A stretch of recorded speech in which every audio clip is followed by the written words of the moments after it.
Hello, everybody, and welcome back to the Games Done Quick Hotfix. This is Out of Bounds. I am your guest host for this evening. We have a great show for you tonight. Just a few quick reminders before we get into that.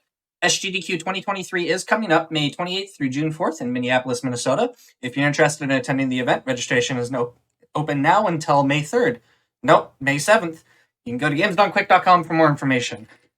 Also on this weekend, we are having a special Sonic in the Parallel Worlds, which is going to be a week-long event featuring Sonic fan games, mods, and more, starting at noon each day. You can use !Sonic in Twitch chat to learn more. With all that said, we have Legend of Zelda Skyward Sword. I will hand it over to our runner, and I'll let her introduce everybody. Hello! Hi, I'm Pippi in a top hat, or just Pippi. The top hat might be evident.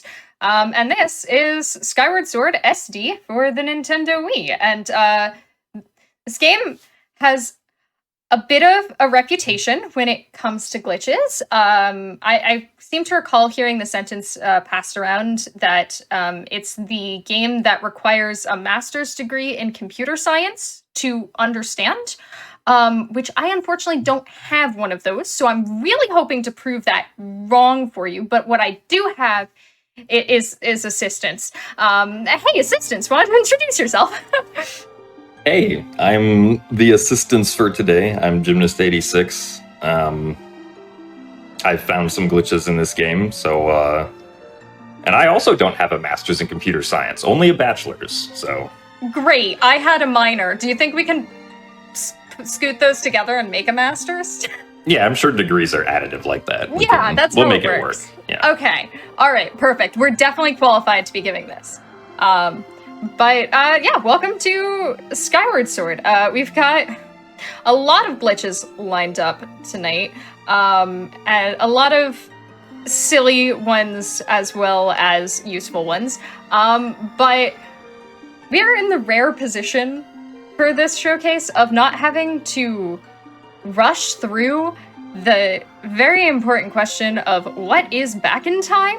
So, hey, what is back in time? Back in time is probably, if you've seen a Skyward Sword run, the thing that you remember. It's the thing where we play the game on the title screen.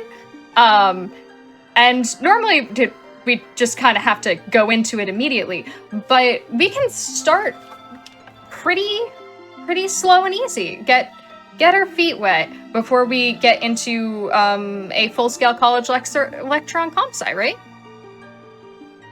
That's how it works? Yeah, that sounds good to me. Neat. Let me make sure I'm opening the right file. That one.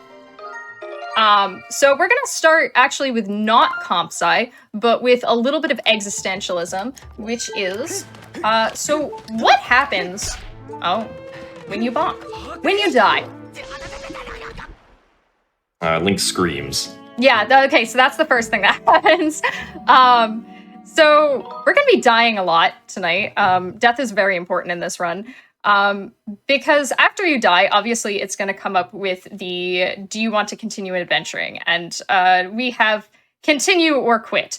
Thankfully it's in English for now. And if I were to hit the big fancy continue button, it would essentially write to the game that I should respawn Link immediately. And put him on the map as soon as possible. But then it's gonna take a while to spawn in the map and then spawn in Link, right? That's generally the operation of events, something like that. Yeah, that's how it goes. But this is working linearly, so it's gonna go from A to B to C. And what if I open the home menu in between? So I hit A to hit continue, which is gonna tell it to respawn Link as soon as possible. But it hasn't loaded in a map yet. And if I hit reset, just let it know that I'm really sure that I do. Oh, that's the existential screams that happen when you find out what happens when you die. I think. Indeed. So what we have now done by hitting reset is replaced the map that it was trying to load with the Skyloft map that's normally just like spinning in the background, when you're on the title screen. And that's a fully playable map, as it turns out. We can do things on it. I can run in circles. I can do pretty much anything you can do in the regular game. I can get hearts. Yeah. Neat. I can do pretty much anything as long as I don't do any of the many things that'll crash it, because the game doesn't actually like being here. It's not one of its favorite things. The game was not programmed for the expectation that you will have control of Link while selecting your files. Yeah. And that's also a good thing to note, is that this glitch actually does work in 3 Zelda titles. It works in Skyward Sword, Wind Waker, and Twilight Princess. But it's the most broken in Skyward Sword because I can do this. And as I'm clicking on files and looking at them, it's actually loading in data. I think it's trying to load in data so it can display these nice little graphics that show what's on the file. That was what I was told anyway. But there's a lot of this that's kind of conjecture. But it actually will load in the state of the world that is on the file that I am clicking on, and try to put that into the active memory. Try to. Sometimes succeed. But in the other games where you can load in on the title screen, you can't really access the file menu. So, yeah, it's in Wind Waker and Twilight Princess, the game loads you onto a different map to select your files. But for Skyward Sword, they decided to not do that. So you can just go off of the splash screen or the fancy-looking title screen to select your files without triggering a reload, which means that Skyward Sword is the only back-in-time in a Zelda game where you can control Link and select files at the same time, which, as Pippi mentioned, is what really makes it powerful in Skyward Sword compared to the other games. Yeah, we can also do plenty of fun things, such as I can just go back to the splash screen.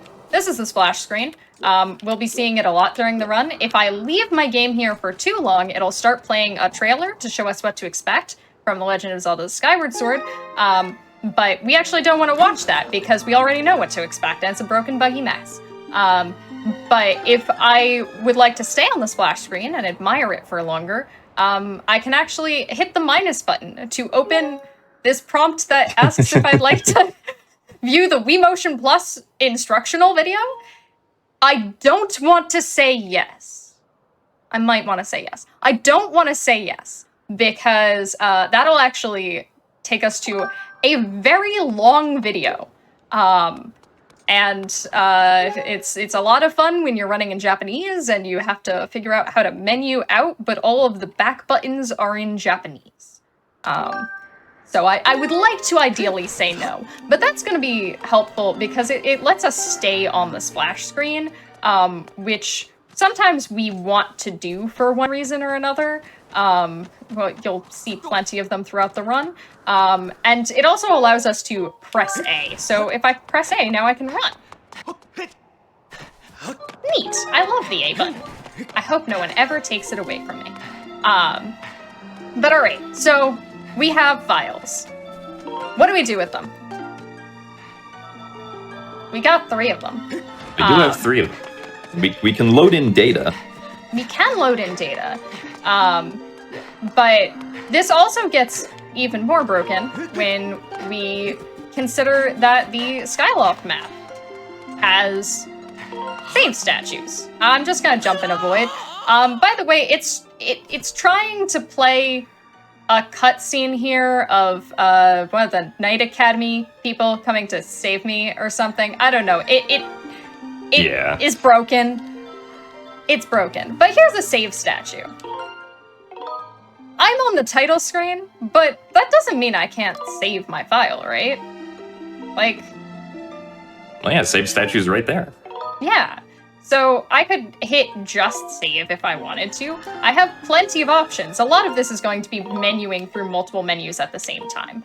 But notably, we have a couple of options that get introduced by a save statue.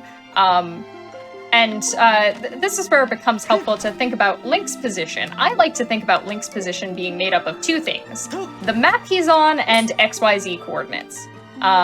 So we can use a save statue to manipulate both of those things. If I hit start and save at the same time, it's gonna get a little confused for a bit. Everything's fine. It just plays some animations out of order, and now I'm in the middle of nowhere. This is my favorite place to be.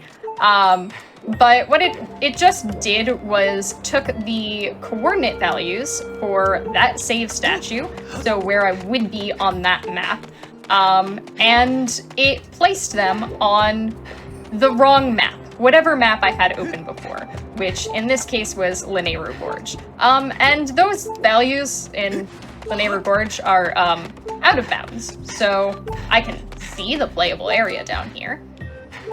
We're gonna see that lots later. But I can also just run over here, and there's a ton of walkable terrain. Welcome, we are out of bounds on out of bounds. Who would have thought? That's crazy. Wild. Yeah, Skyward Sword is the game of huge swaths of out-of-bounds collision. It does have a limit. It does have a limit, but it goes a lot further than you would probably think, especially compared to other Zelda games, which just, like, basically end as far as you can see.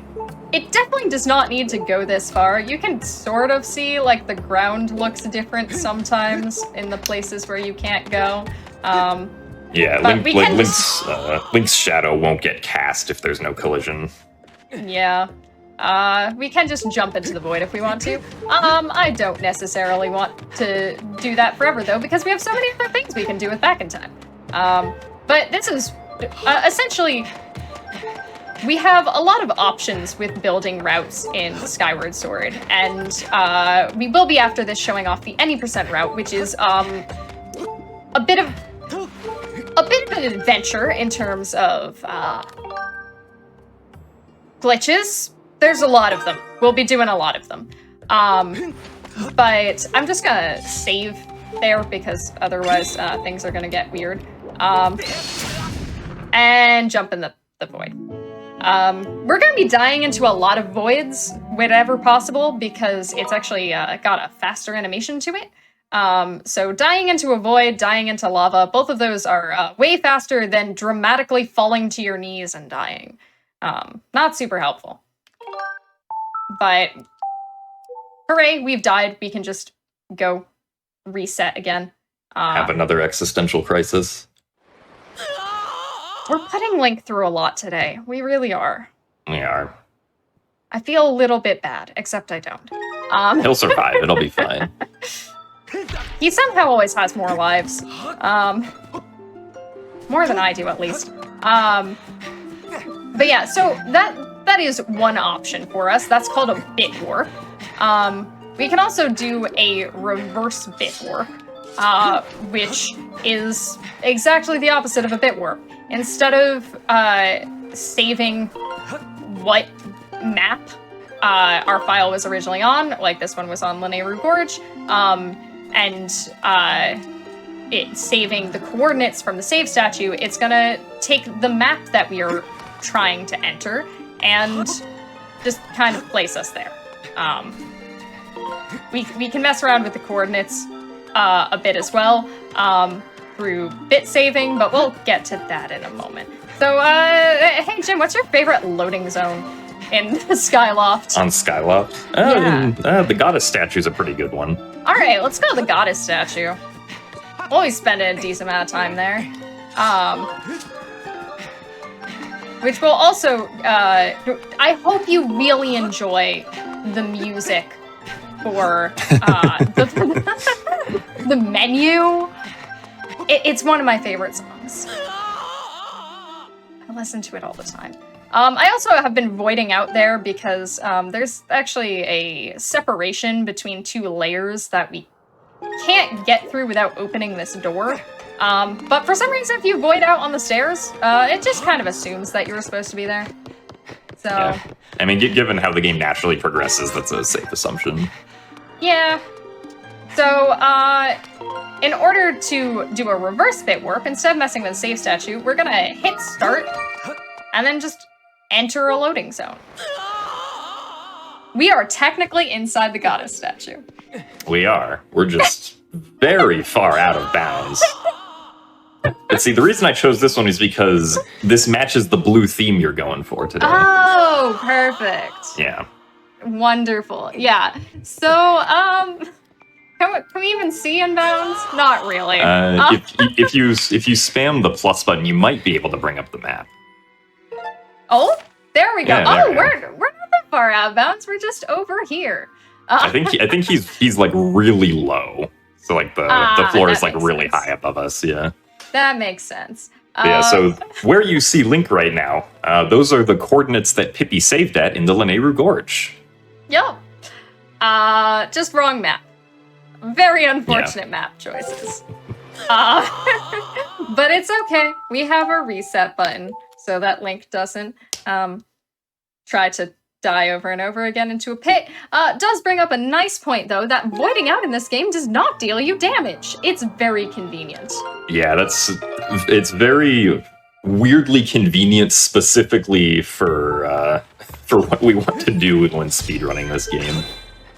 I'm so unused to having the Master Sword that it charges so fast. Oh yeah. You don't get that during the 80% speedrun anymore. Yeah, don't get used to seeing the Master Sword. By the way, I'm not going to encourage anybody at home to break their console. Definitely not. This is totally safe, and I have never broken a console doing this. That being said, I will definitely encourage you to try back in time at home. It is delightfully easy. The window to do it is super, super wide, and if you're using a Wii U, you can do it through the home menu. You can also do that on Wii. Or if you're on Wii, you can also just hit the handy little reset button, which we will be doing for the actual any percent run. It's not a tight opening, and then you can play on the title screen too, and also just occasionally crash your game. But crashing your game can be a lot of fun as long as you are okay with power cycling it. True. Everything's fine. I guess the other thing to note is that if you do try back in time, there are a select few locations in the game where it does not work. So if you're having trouble with it and you're like, I heard the timing window was huge, well, just try, go back to like Skyloft or something and try it. Yes. There's some odd restrictions, but if you just wander around and do it a bunch, yeah, you'll figure it out. And we will show you plenty of different locations that you can try it out in throughout the course of the run. Hey, Jim, you want to talk about bit saving? Let's do that. So we've seen bit warping, which is where we take the Skyloft coordinates to the file that we load. We've seen reverse bit warping, where we take the coordinates on our file onto the map that we load. Now with bit saving, we're simply going to save the game while back in time. And this is simply going to save our file back here onto Skyloft. So it's a handy little technique if, say, in a speedrun we need to get back to Skyloft for some reason. Well, we can bit save and then we get back to Skyloft. So now if I assume you're going to start the file here? Yeah, so you can note that this did say Lanayru before. We looked at it multiple times. It said Lanayru. I swear it said Lanayru. And now it says Skyloft. But also, you'll notice that these texts get a little funky while we're still in English and can still see them. And they will get real funky later on. But now it thinks we're in Skyloft, but we're still trying to show our new harp to the old woman at the sealed grounds, which is not a thing it normally tells you to do when that's a different part of the plot. But that's okay. So if we hit start, we're going to spawn in right where we saved. That makes sense, right? Yeah, the lighting is even the same. Yes. So this introduces one of the things we have to worry about in Back in Time, which is called the layer of the map. It's essentially different versions of the same map. So one of them might have like the correct setup for one part of the game, and then after you do some story stuff, the map will change slightly to reflect the fact that you are farther in the story. Different things are active. You can do different stuff. And this is a layer of the map we should not be on. It's got a ridiculous number. It's like it's 28. 28? I was gonna guess 26. I was so close. But yeah, the lighting is broken, which seems great. It's a very washed out pastel color palette. Other notable things is this door doesn't exist. Which sometimes it does, which we'll make ample use of, but we can enter here. Oh, Vi has text for me. Thank you. I can go to the surface. Nice. Oh, Vi has more text for me. Yeah, Fi was like, oh, you placed the ruby tablet, here's your text. Oh, you placed the the amber tablet, here's your text. Here's some more text. But if I come back out, it's going to place us back on the layer that the file thinks that we should be on. Or not. Oh, I think the game is I believe the game is expecting a cutscene with Rhina to start right now, but Rhina doesn't exist right now, so... It's fine. Everything's going exactly as planned. The plan was chaos, right? Yes. Okay, perfect. I love when the plan is chaos. That's okay. Alright, somebody start counting soft walks, right? Oh, I'm sure, yeah. Yeah. As long as we've got an active count going. But... Sweet, now this is on Skyloft. I can reset my files so that we can use them again for other things. But okay, so now we have successfully found out what is a bit warp and a reverse bit warp, and some of the things we can do with bit saving. Bit saving also has another fun use, which is that it takes certain properties from our file and places them on to Skyloft, which can be pretty handy if you want to do things such as fly. We'd like to do that typically in the game about birds. Yeah, that flying is a useful ability in the game that takes place in the sky. Yeah. We often would like to fly. So if I just enter back in time again, start counting Link deaths or something. I believe this is number 4. I already lost count. Speedrunners can't count, right? No, that's what the timer's for. Oh, okay, excellent. Yeah. Okay, perfect. But we can show off that. Double checking that. Yes, I know exactly what I'm doing. Totally. So normally if we jump off of one of these little wooden platforms, if we don't have the bird, I can do whatever I want. I'm eventually gonna fall into the void. I have no bird. The bird is not here. But the good news is, we can make the bird appear. You got a magical method for bird storage? Why does that unironically sound like a trick name for this game?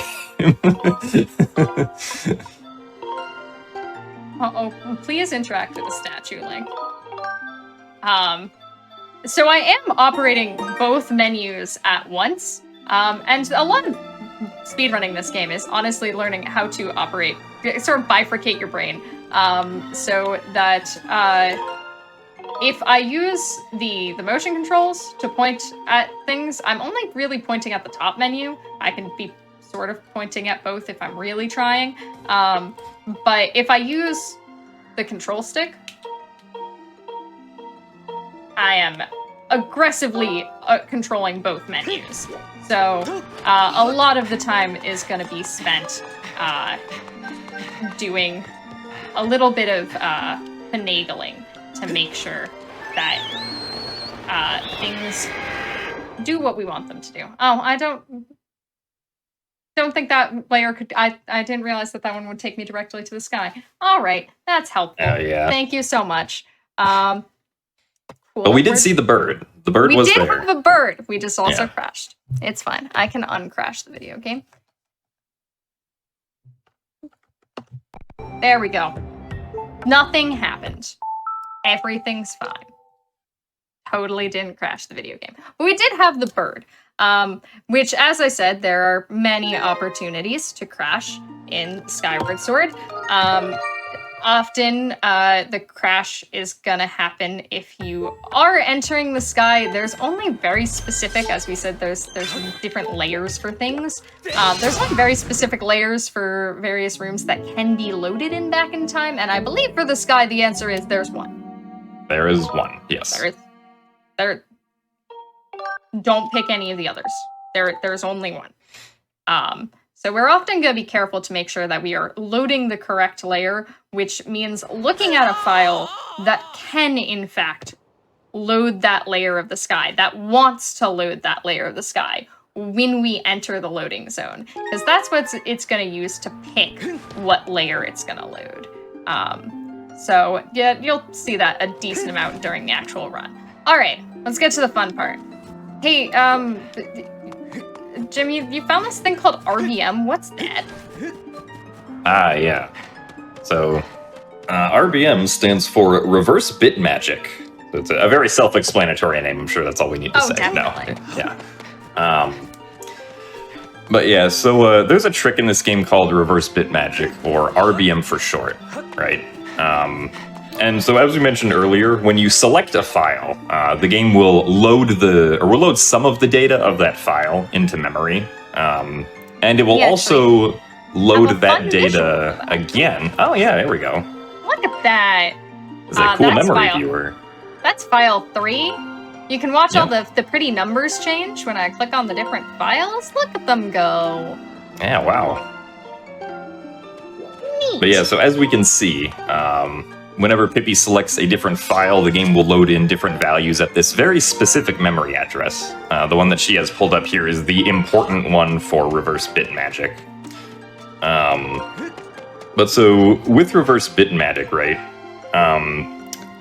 You don't have to like do this right now, but when you load a file and then click the start button, the game essentially redoes the action where it like puts all of the file's values into memory to like actually use during gameplay. But there's a small window after that happens where you can still move around as Link and like control things.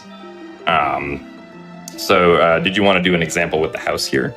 Yes, we have a fun little example set up. So if I were to... I'm gonna crash the video game again. I hope you're ready for that. If I were to enter this house, it's a very nice house. For some reason, when we exit this house, it is going to remember that. So a flag in memory is just anything. Anything it wants to remember. You did a thing? Good. The game should probably be aware of that, just in case you want to go back and interact with that again. I don't know why the game thinks it's very important to remember that you left this house, but it does. And then it crashes because it can't load Skyleft right now. That's okay. Yeah. But it did want to make a change when we exited the house. And I have prepared for us a nice little visual reminder of that one. That's the one it changes. Don't worry about numbers. Numbers are scary. Look at the happy little rhino face. She'll tell us what changed, right? It's that one. It's that one. Believe me. But unfortunately, even if we could start our file after that, if it hadn't crashed, it would not save that because it reverts all of our data to what it was previously. So let's just make the change after the revert, yeah? But this also brings up the fact that there are various banks of memory. So, okay, the screen's about to get covered in numbers. Please don't worry about the numbers. I swear the numbers do not matter for as much of this as we're going into. But, so if we have these scene flags that we can mess with, these are the things that the game wants to remember right now. It's not going to have to remember things that are outside of the current scope of the game. So if I talk to somebody for the first time, that's not going to be relevant if I'm in Farron or Eldon or something like that. And if it is, it is going to save that elsewhere. Those are generally story flags and not scene flags. We don't have to worry about those. But scene flags are generally only used in the area they are used. If I save the remlet and bring it back and then leave the area and return, it's gonna want to know if I saved the remlet already. The remlet's the little cat thing, by the way. We'll worry about it later. But it's gonna want to know if I saved the remlet because it's gonna want to know where to put the remlet when I come back. But it's never gonna be, I walked into Lanayru, but did you save the remlet? I gotta know. Because that's just irrelevant. So it's gonna actually reuse some of those memory addresses. It's pointing to the same general location. So we have the active memory, and that is not. Why does it say it's Lanayru? It's not Lanayru. We're just gonna. It's not. It's Eldon. I don't know why it thinks it's in Lanayru. It's in Eldon. We're just gonna tapey tape some letters. There we go. Eldon. I swear it's Eldon. But so if we look at this file, it is in Eldon. And it is the file, like the information that it is looking at to load that should not be edited, generally speaking, by what I'm doing on the title screen. But we can. So why not, right? You want to go into it further? Yeah, so basically, as Pippi mentioned earlier, like, it looks very scary with all the numbers, but the numbers themselves do not matter. The important thing to notice here is when the numbers and letters are changing, right? When you see that red flash that something has changed, that's the important thing to remember here, right? So what Pippi's going to do here is... I can also show you what we're trying to do before we actually do it. Oh, yeah. Continue. Yeah. Our goal in this exercise is to dig in this hole. Right, so yeah, when Pippi dug in that hole right there, you saw the red flash on the bottom set of memory addresses, and we got a change in a number. Now we got Huzzah. 1. I think it's trying to look at the wrong memory addresses on the Eldon one. Which, that's fun. Where are the correct ones? Don't worry, everything's fine. This memory viewer is very easy to use and user-friendly, I swear. Right? Definitely. I mean, it's a lot better than Cheat Engine, I'll tell you that much. Alright. For anybody who's used Cheat Engine. It's not good. It's so rough. Yeah. There we go. That is 936.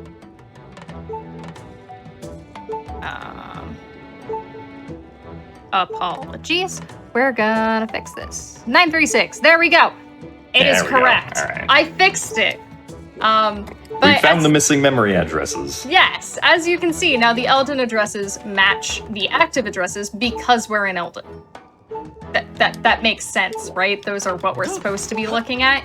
And it changed the same number that was under that little happy rhino face when I picked up that key. Oh look, a little key.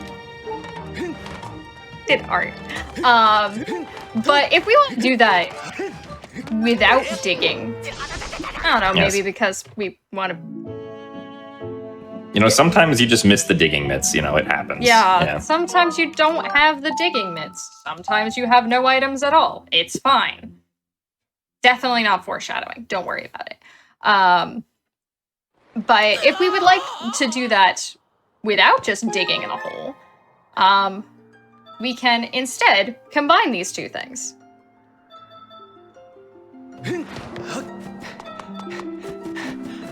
Yeah. Do you want to you want to maybe show off like doing something on Skyloft right now? Sure. What Yeah, shall so we do?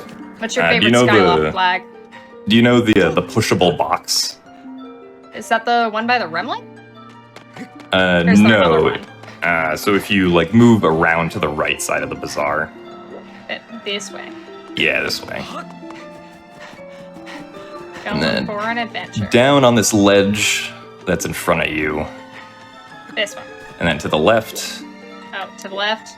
This way? Or is the other left. The other left. Okay, this way? Yeah, this way. Neat. There, we got the box. There's a box? Right. Look, a box! So this box, if you push this box all the way up against the ledge, it also has a scene flag. But watch what happens when it changes. Only the bottom address had a red flash and a value change. Yes. Right. So you're thinking like, oh, okay, well, if that bottom address changed, right? Does that mean that if I load into my Elden file, we now have that new value on our Elden file? Oh, no, it reset. Yeah, no. Well, that's unfortunate. So, okay, so we can load in our, our scene flags from a file in memory. Is there some way that we can keep a memory change, or keep a scene flag change that we make onto the file as we load it? Now, the answer, of course, is yes, but we the wouldn't key be asking here... the question if it wasn't yet. Or we would be, but y'all wouldn't have to hear it. Yeah. Yeah, so the key here is that, as we mentioned earlier, there's a very small, actually, it's not like, extremely precise, but there's like a second or so window where if we make a memory change to our scene flags, right as our file is, right after we press start on our file, any change made in that time period or in that window of time will stay onto our file, right? So Pippi's going to demonstrate with the door right here. Let's watch it change that little happy rhino face, right? We're gonna hit start, walk over, and then open the door. And you saw the animation start of Link opening. Nice. Yeah, we dug up the key piece. Definitely And yeah, you'll notice legitimate. that when we loaded into the map here, that value change got properly transferred up to the top addresses. Because the game believes that we really did trigger that specific event that correlates to that value. Even though the hole in the ground is still sealed. Well, yeah, that key piece is a different one. Yeah. But huzzah, we have successfully done something on the title screen and made actual changes to our file. Now, if only it were always that easy. If only, yeah. So, hey, what's a commit and why should I know this word? Right. So, so in this very specific example that Pippi showed us, you'll notice that the scene flag change that was made at the bottom or on the bottom addresses instantly got mirrored to the top when she loaded in. That normally is not like what happens when you do reverse bit magic. Normally you have to do something else, make another scene flag change on the map you load into to actually mirror that value back up to the top addresses and have it like actually take effect. And we can have a fun example of this. If it still wants to say it's Elven. But this is Linnea. This one's actually Linnea. we're gonna correct it. I can spell linear. I spelled that correctly, right? We'll go with it. So, let's watch things not be so simple, right? We would like to make a change in Linearu. Hopefully this should be the right file data. Yeah. So it's gonna zero out if we're looking at it at any of the other two files because these files have not been to Linearu. So, but this one definitely has. So some stuff's changed. So it's gonna have not zeros. Excellent. That is what I like to see. Unfortunately, also, we're going to try to make a change. I'm just gonna tell you what we're doing right now is that. That's what we're doing. We're trying to blow up a single rock. We have very achievable goals here. We could use bombs, but that sounds like cheating. I want to blow it up. We also don't get them in the any % speedrun, so. It's true. I want to blow it up with my mind. It's just a dream of mine. But unfortunately, we're not going to be setting that on Skyloft. Because apparently the developers of Skyward Sword could not be that nice to us. Frustratingly. So I'm going to follow a very specific set of instructions that I left for myself on how to perform this very specific RBM on this file set. So the first thing we're going to need is a bird. I have bit saved file 2. I have acquired a bird. The bird has been acquired. Yes. My next goal has been to get to the sky successfully. We have we didn't crash this time. Yeah, we didn't! We're making progress. We are in the sky. Huzzah. Our next instruction that the past me said was a good idea, and I believe her, I think, is to dive off my bird while looking at file 1, which I swear I did. I can look at it again. Look how pretty it is. So that when I enter this pillar, file 1 will be the file that it's looking at when it decides what room to load. But actually, what we're actually trying to do with this also is a little bit of shenanigans because we're trying to make it not crash. Essentially. Yes. Maps make things crash.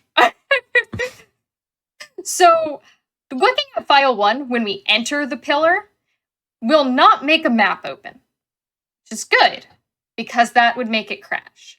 But it's not actually the room that we want to go to, so I'm just gonna let it think it's file 1 until about now. File 2 now. I made a decision. There was a cutscene or something. I don't. And now everything is weird. I don't know who's talking to me. Someone is. We won't be finding them. Don't worry about it. I think that was the ghost of Groose. Oh, the ghost of Groose is back. I believe our... Oh, every time I click on file 3, it's gonna do that. We're just gonna leave. We're gonna leave and we're gonna come back. So we are now over here. Cool, I don't like it over here. We're gonna re-enter this with file 3. Excellent. And now things are different because I had a different file open because before that was the file 2 map that had invisible grooves. This map has a Goron friend. And also, very importantly, this statue. Out of the way! Neat! He is shooing away the invisible things, don't worry about it.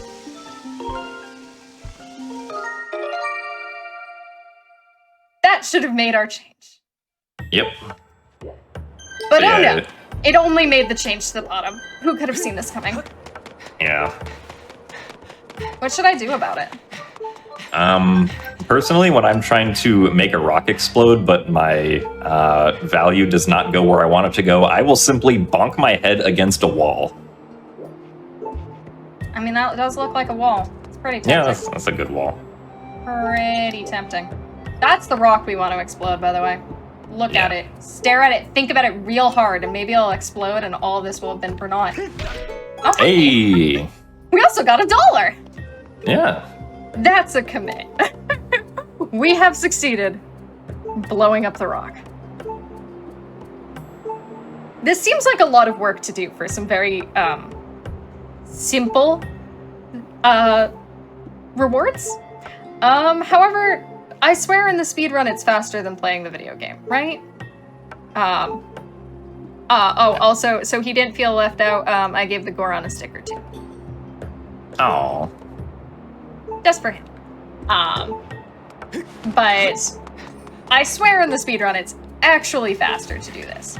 Alright, so that is gonna be the majority of the things that we're going to do in Back in Time throughout the run. We can do bit warps, where we're going to set our position on the current map.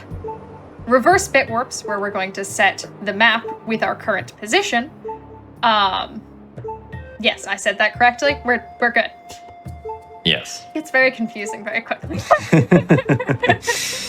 We're trying our best. We still don't have a master's degree in computer science. We have RBMs, or reverse bit magic, where we can set things on our file based on what we do in Back in Time. And outside of that, we have Don't Crash. We also have bit saving, which essentially, among other things, summons birds. Helpful skill. If you want to talk about why reverse bit magic is reverse.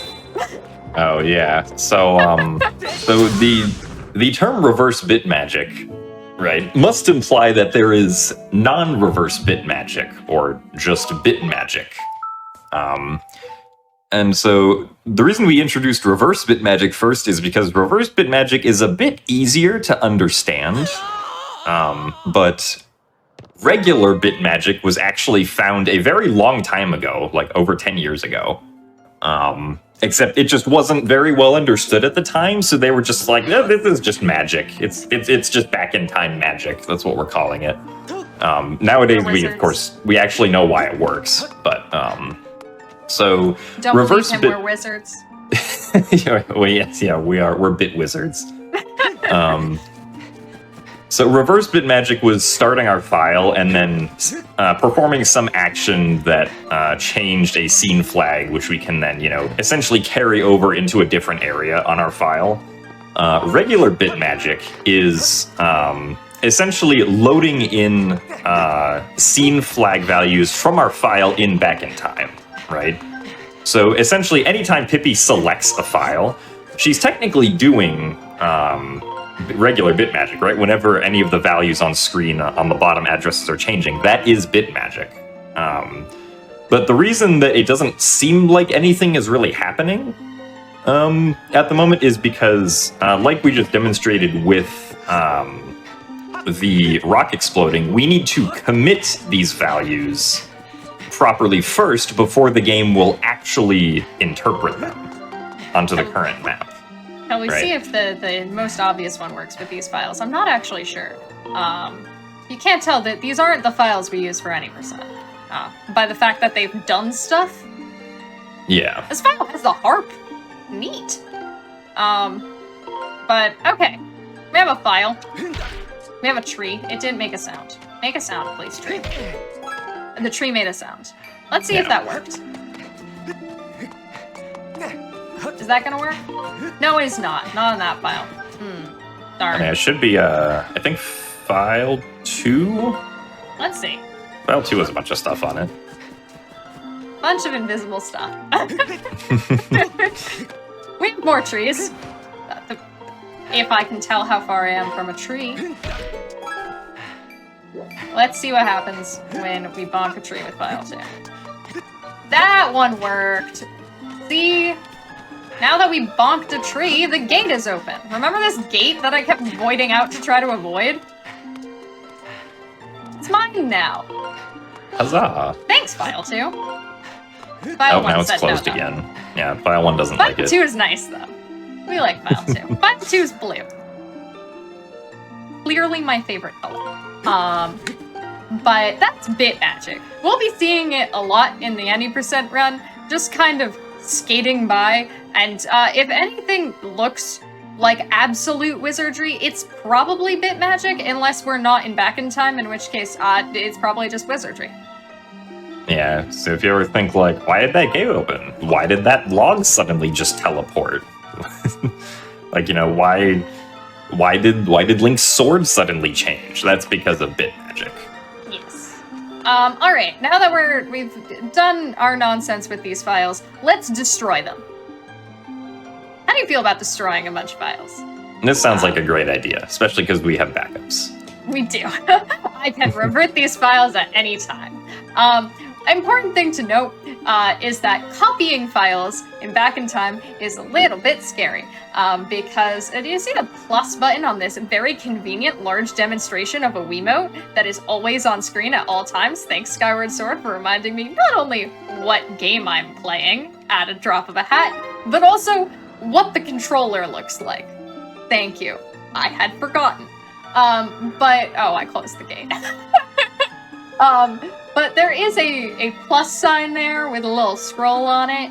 If you press the plus button on your Wiimote for 2 frames or more, it's gonna open the map. We just established opening maps is bad. Don't open maps in back in time. That's gonna crash the game. But that doesn't mean that we can't do it as long as we press the plus button for a single frame or less. Won't do anything, it won't register. But the single frame, which is actually not that hard to do, thankfully. Otherwise this game would be a lot more difficult to run. But that's good because, as you can see from this doubled up version, hitting plus on this menu also is gonna copy our files. So that is a 1 frame copy. Press it for 1 frame, and I can copy file 2 to either of the other files. I also have this nice, pretty delete button. Should I press it? I like the delete button, yes. Thankfully, holding the delete button will not crash back in time. Yeah, I can do whatever I want with the delete button. Bye! Bye-bye. Bye, file 2. You were neat. Okay, let's delete file 3 as well, but I have some thoughts about you, file 3. Yeah, you're green. Yeah. So, we can save our game in back in time. We can also delete our game in back in time. So, what if we did both? Sounds like a good idea to me. Let's do exactly both of those things. So, I'm gonna hit minus, say delete, and also say save. Deleting complete. Saving game. Saved. Perfect. We have created sin. Oh man, that's an old playthrough. January 1st of 2000? Wow. Yeah, apparently I've owned this game for a long time. My playtime is 0, by the way. Never played it. Owned it for 23 years and never touched it. Yeah. You have no equipment, you have a square for a file name, and you have 1 heart. Little did people know that the correct way to spell Pippi is actually a single square character. Oh, It's not I knew available it. on most keyboards, which is why we use the English letters or whatever. Yeah. But yeah, so this is called a corrupt file. Every value on it, except for some reason, Link's location and map have been set to 0. Yep. Including a very important one. Yeah, so Link's respawn location is also just nothing, and the game doesn't really know how to react to that. So, if you continue here after immediately dying on a corrupt file because the health that you have is also just 0. Yep, that's a value. We set it to 0. The game's like, all right, well, no thanks, and it goes bzzz. Yep. It didn't like that one. It actually gave me a different crash. That's very exciting. There we go. Hey, look, it's that Wiimote again. Oh, nice. Yes, you can calibrate the Wiimote. All right. So it didn't like that very much. Maybe we shouldn't do that one again. But hey, we still have some fun files. No, corrupt files can actually be pretty useful because they're really good at doing one thing. That. Whenever we want it. Unfortunately, they don't really survive in the current any % route because we actually need to use all of our files. It might be a good time to bring up that we're supposed to have a poll. I don't know if it ran already yet. To pick the file name for the any % route. And if you want to influence the text that'll be on my screen 3 times, you can. Neat. Do we have an update on when that happened or if that has happened? It is yet, already Church? run, and unfortunately, the one I wanted to win did not win. Oh, what did you want to win? I wanted a discourse over the pronunciation of a certain word. Oh. Because I'm here for chaos. So what did win? Won. Oh! Excellent. Wonderful. Cursed. I like it. But we will be using that 3 times. I hope you're excited for Uwu. And also Zelda for screaming Uwu. That's gonna happen. But because we actually use all of our files in the I% run at this moment, we don't have room for a corrupt file, but corrupt files are very good at hitting continue and then hitting reset. Because when you hit reset, the game is like, oh, it replaces your current map with Skyloft, and Skyloft is not 0, so the game likes that. Yeah. So I think our last preamble, because wow, remember we haven't actually done the run yet. We're supposed to be doing a speed run? This feels a little bit slow. But our last pit stop, I think, unless there's anything else you can think of, Jim, is file dupes. Yes.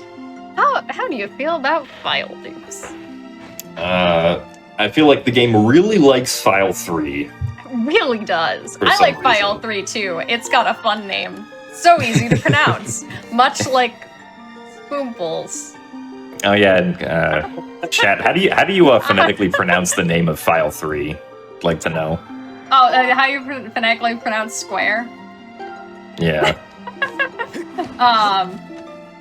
But yeah, so for some reason, if we look at File 2, bask in the glory of File 2, and the idea of Link, I actually don't know what it's gonna put as the suggested name if I do this with a corrupt file. I didn't think about that. Well, I picked File 3 to delete. Let's find out what happens. Let's find out. So if we go to the splash screen for some reason, and then click through, and hit save on whatever we're doing right now. What file are we on? I'm not 100% sure. I don't remember. Nor does the video game. It's okay. Yeah, the game does not sure either. But we did a thing. The best way to describe it, right? Yeah, I mean, well, the way that I would actually describe it is glorified copying. Yeah. So we have essentially copied File 3 for some reason to File 2. And I'm going to attempt to click on and start File 2 and see what happens. I'm unsure of... Oh! Well, that's interesting. That's not the normal behavior. Well, we seem to have no name. Or our name might be New Adventure. Yeah. This is interesting. Normally, You'll see what it does in the 80% run, because this trick we do in the 80% run. But if we start it, it was file 3 the whole time. So unfortunate. File 2 has been eaten by file 3. Do you know why that happens? Because I'm a little foggy on that one. Oh, yeah, so, whenever, so we showed how when you, like, select different files, the game loads in, like, the data from those files, right? So whenever you go off of the splash screen by pressing the A button, the game will actually load in the data from whichever is your lowest file that is not like just a new adventure prompt, basically, which in this case is file 3. You can watch that happen if it's not all question marks. Give me one moment to make sure that's not all question marks. There we go. That's what you're supposed to look like. So remember, file 3 is all zeros, and now file 2 is all zeros too. But file 1 has stuff on it. But if we go back to the splash screen, we're still file 1. This is file 1. It doesn't look like file 1, but it's still file 1. But if I press A, we're back to nothing, because we're on file 3 secretly. Sort of, yeah. So when you go off of the splash screen, you don't actually select a file. So the game just simply uses whatever the last selected file was, which in this case is file 1, right? So right now, the game believes that file 1 is selected, but has loaded file 3's data. And so if you save while in this, like, disjointed file state, you will save file 3's data over whichever file you last selected. So it essentially, like, as I said, it's sort of like a glorified copy of the file.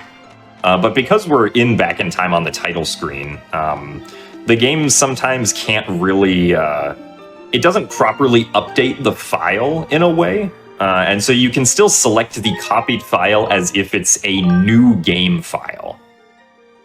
If you specifically save, like, over a new game file.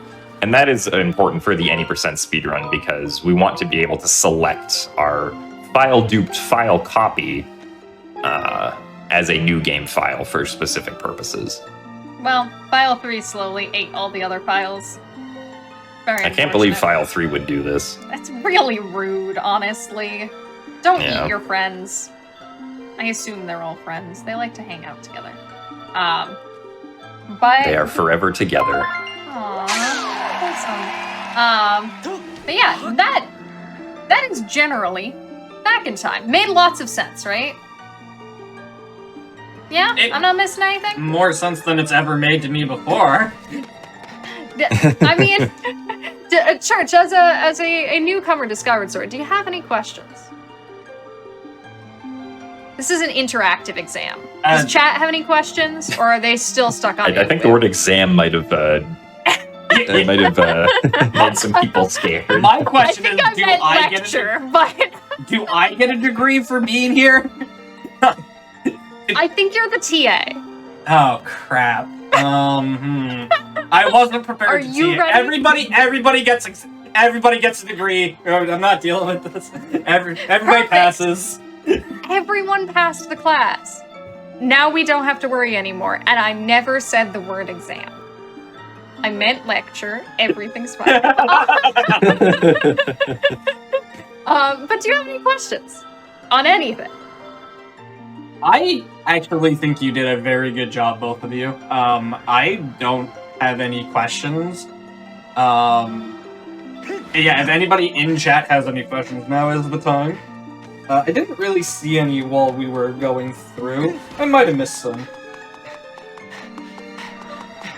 I do want to give a special shout out to the person who asked why after 1 hour we're still on the title screen, and to that I say, oh, just wait, we are just getting started.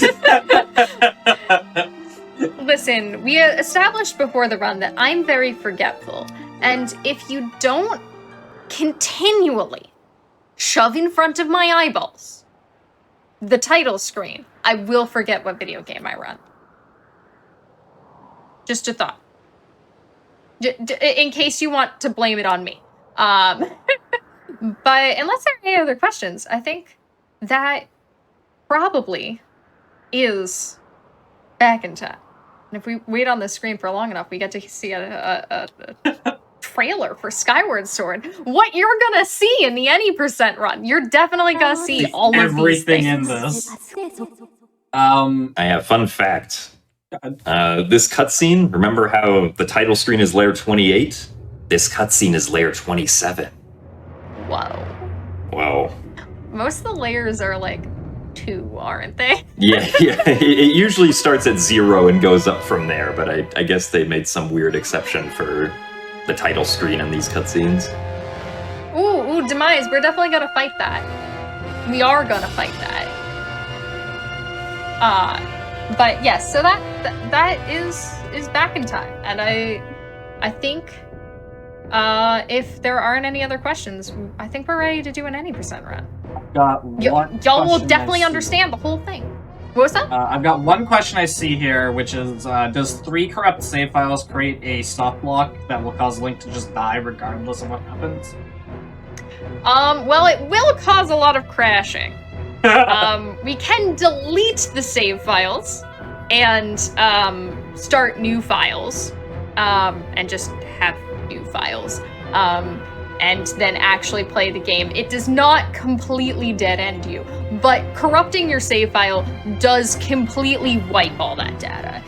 Don't corrupt a save file that you actually wanted to use. Don't corrupt your childhood hundo % that you spent hundreds of hours on, unless you really, really wanted to burn the family memory book, because there's no going back from that one. It's essentially deleting it, but in a more fun and interactive way. That's what we're all about. Deleting save files for the whole family. Oh, a harp. So are we gonna see that in any %? I mean, I guess if you want, you could get it, but it's not necessary. You know, I don't remember how to, so that's fine. We won't need it. But yeah, I'm aware we're supposed to take breaks on this show, which is not something I'm super used to. So do we want to do that before we run into the any %? Yeah, I think that would be a good idea. That way we can just go all the way through. Yeah, we could give people a break from the title screen. All right, everyone. Go get a drink of water, go stretch, and then it's back to class. Everybody get your pencils and papers ready. We will be having a test. This will all be on the exam. But you're all passing. Church said we passed. This is true. This is true. I did say everybody was passing, so you do with that test what you will. But like Pippi said, during these longer shows, we like to take breaks every now and then, just so people can get up, stretch, get some water, anything they need to do. Just a real quick reminder before we go to the break. Your subs, Prime Gaming subs, gift subs, and bitch cheered on the GDQ Twitch channel do help support the Games Done Quick Hotfix.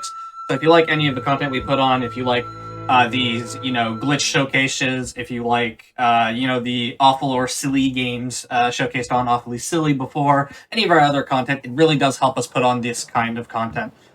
So please do consider subscribing. With that said, we're going to take a quick break and then we'll be back with a run of Skyward Sword.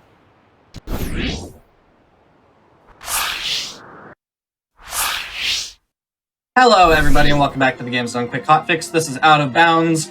If you are just tuning in, you missed a wonderful lecture on Legend of Zelda Skyward Sword.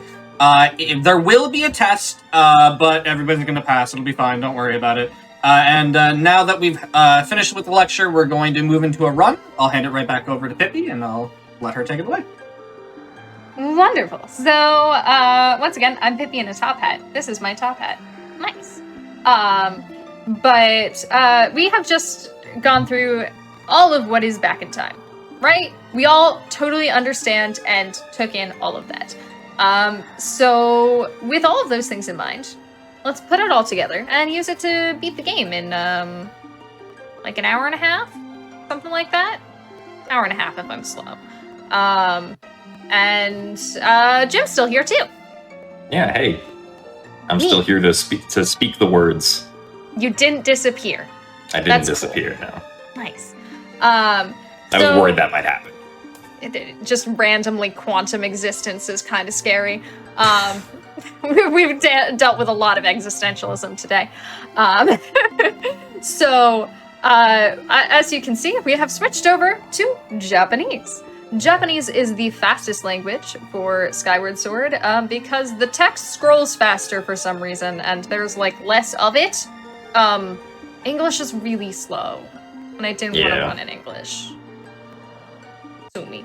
But we also have switched to, if you'll notice, there's the little bird symbol on the background of these two files, but not this one.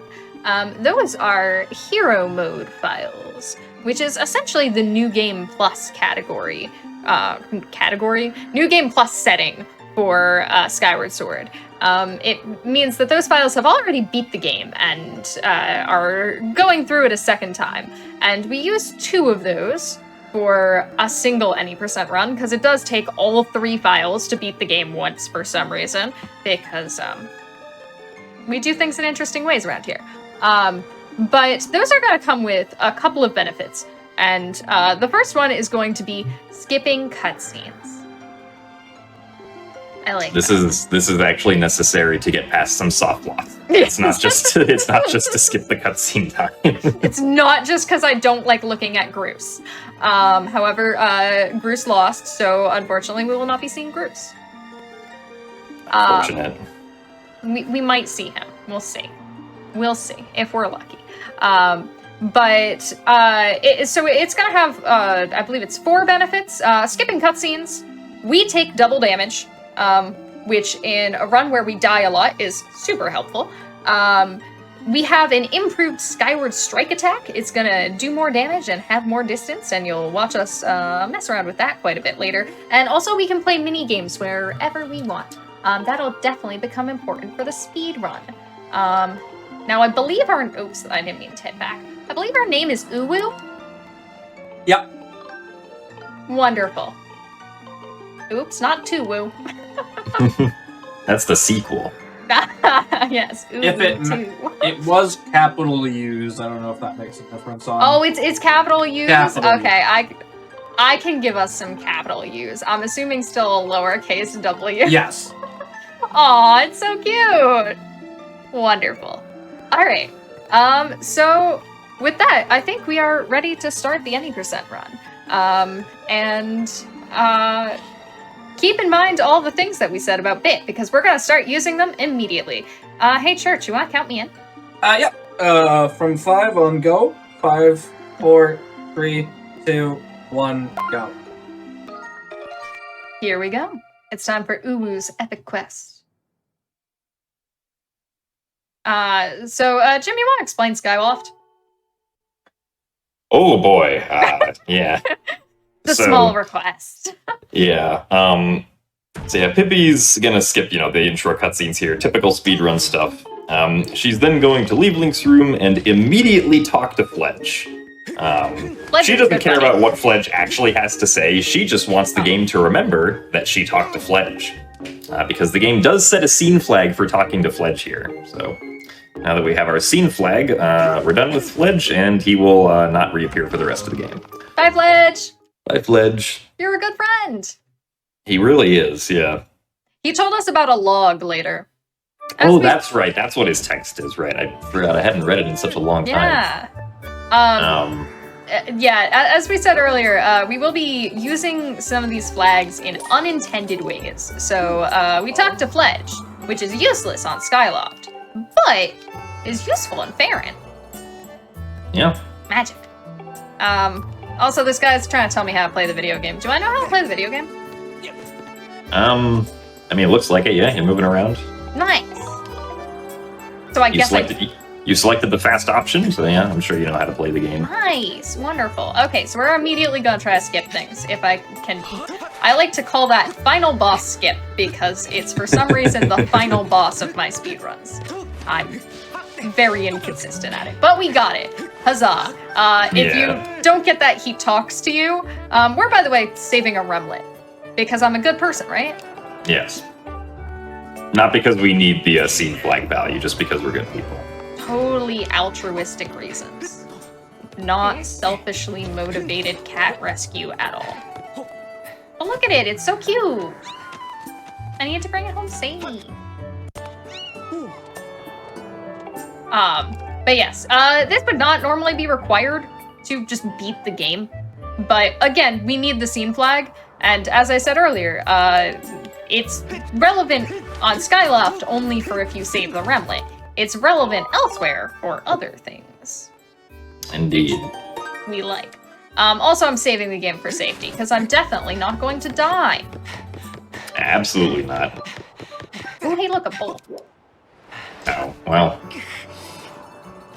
That pole has very strong gravity. It really does. I don't understand that much about space, but I think this pole might be a planet. This is definitely the part of the thing where we talk about how bad I am at the video game, that I keep getting distracted by a pole, right? I think that's how you... That's the tradition for starting off a Skyward Sword any percent speedrun, is you have to talk about how bad you are. We're respecting the roots of the form. Oh no, I've died. Whatever am I going to do? I am actually playing this on a Wii, not a Wii U, which means I have a reset button, so I just pushed it. Welcome to Back in Time. Oh, All man. right. We have so many things we can do in Back in Time. What's the first on the agenda? We are going to bit save, and that's it. Nice. Exciting. Yeah. So if you remember earlier from our period 1 lecture, Pippi showed off a bit save and how when you bit save onto the Skyloft map, the entrance into the goddess statue is just open. So we're gonna make use of that right here. Or we're going to make use of it when we actually start the file, I guess I should say. But before we do that, we're going to save our file right there, and we're going to now go perform an instance of reverse bit magic. Yes, our first one. So we're gonna first pick up the sword, but remember that anything we do in Back in Time that isn't done after we start a file, other than interacting with save statues, isn't gonna count. So it's just gonna get reverted. Picking up the sword is not going to give us the sword. This is a loaner. We got this from the local library. Yeah. And actually, if I were to click through the splash screen in any of these cutscenes that I'm skipping right now, I would lose that loaner. But Yeah. luckily, after I actually have it visually, it doesn't take it away from me. And I do like that, because we want to hit this pedestal. Right, so this is normally the sequence of events that you do to place the Emerald Tablet and open up the Farron region in the game. And that's actually the very specific value that we want to RPM here is the value for the Farron Pillar being open. So this value actually gets set in the middle of this next cutscene. As the Farron Pillar is forming up, the value will get set. There's actually a nice like camera cue here that Pippi will use. So the camera is going to change just about here, and then wait just about a second, start your file, and then the Farron Pillar is now on our first file. And if Pippi looks around right here, or like looks back, if you want to show them the Farron Pillar right there. Yeah, we can see, there's the Farron Pillar. Neat. Also of note is that sometimes in Back in Time, we'll like hit start on files, when we're going through like scene transitions. That doesn't actually start your file. That's kind of a frame saver. Yeah, it'll be quite obvious when we start our file, because our file will start. yeah, and the title screen will go away. Yes, and since I didn't actually pick up the sword before, I bit saved, so I have access to this room again, so I can pick up the actual sword. This one I get to keep, because I'm not on the title screen. I get a sword. Huzzah. I also do need to raise this pedestal, which I haven't placed anything on, so it should be empty, right? You would think. We're not going to place the tablet again. Oh, hey, look. Who put that there? Wasn't me. Yeah, so we want to put in the ruby and amber tablets later, so yes. have to raise that up. So very specifically right now, Skyloft, I guess, a little bit unfortunately, is like one of the most conceptually complicated parts of the... Oh, nice slide there. Conceptually complicated parts of the run. Because we want to set up our file in a very specific way that will be beneficial to the later back in time stuff that's going to happen. And the first step of that is we want to open up the Farron pillar, which we just did with reverse bit magic. But we don't want to have anything else that normally happens after that, right? So we don't want to go through, like, you know, getting the hero's tunic or any of that stuff, because that's a little too far for what we want to have set up on this file. Everyone say hi to Bruce. Hello, Bruce. Bye, Bruce. Bye, Bruce. Now we're going to do one of my favorite parts of the run. Actually, this movement is some of my favorite part of the run. It just works out really cleanly. But also, judging Rhina's furniture. Yes. It's mandatory. I hope you're ready. We're going to do it fast because this is speed run. All right, speed judge furniture. Wow. Let's see, we got the table, the bed, the dresser, and I give it like a 6.5 out of 10. Neat. Remember that exiting that specific house does set a scene flag. That is going to be a vine later. I would like the fruit, thank you. Yeah. So, judging furniture is mandatory in this speedrun.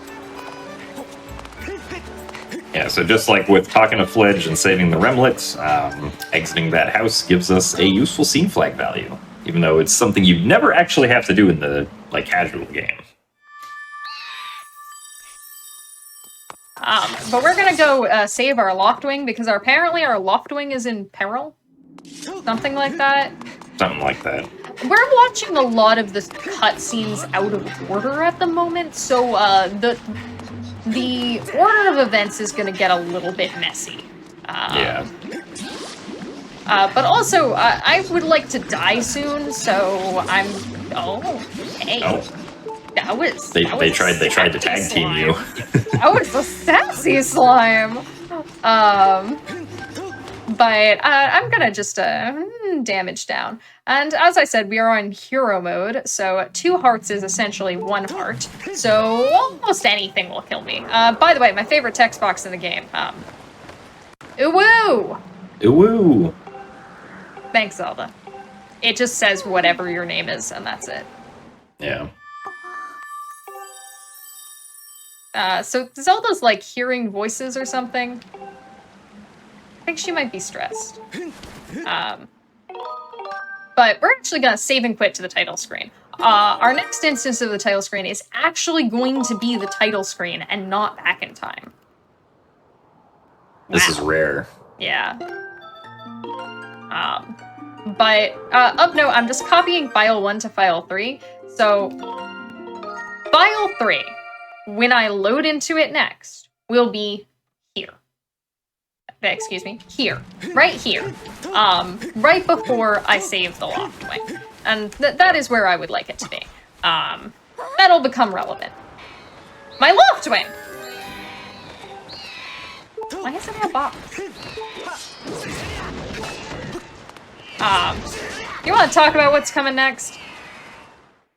Yeah, so we saw that Pippi copied file 1 to file 3. The next part of this setup is that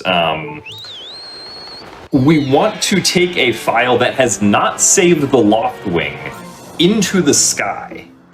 All right, so it's like, okay, well, how do you do that if you've never saved your bird? How can you possibly get to the sky with no bird?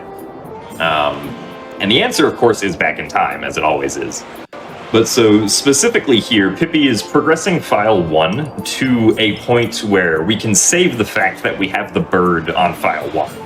And then when we're in back in time, we can use the bit saving technique to call our bird into back in time.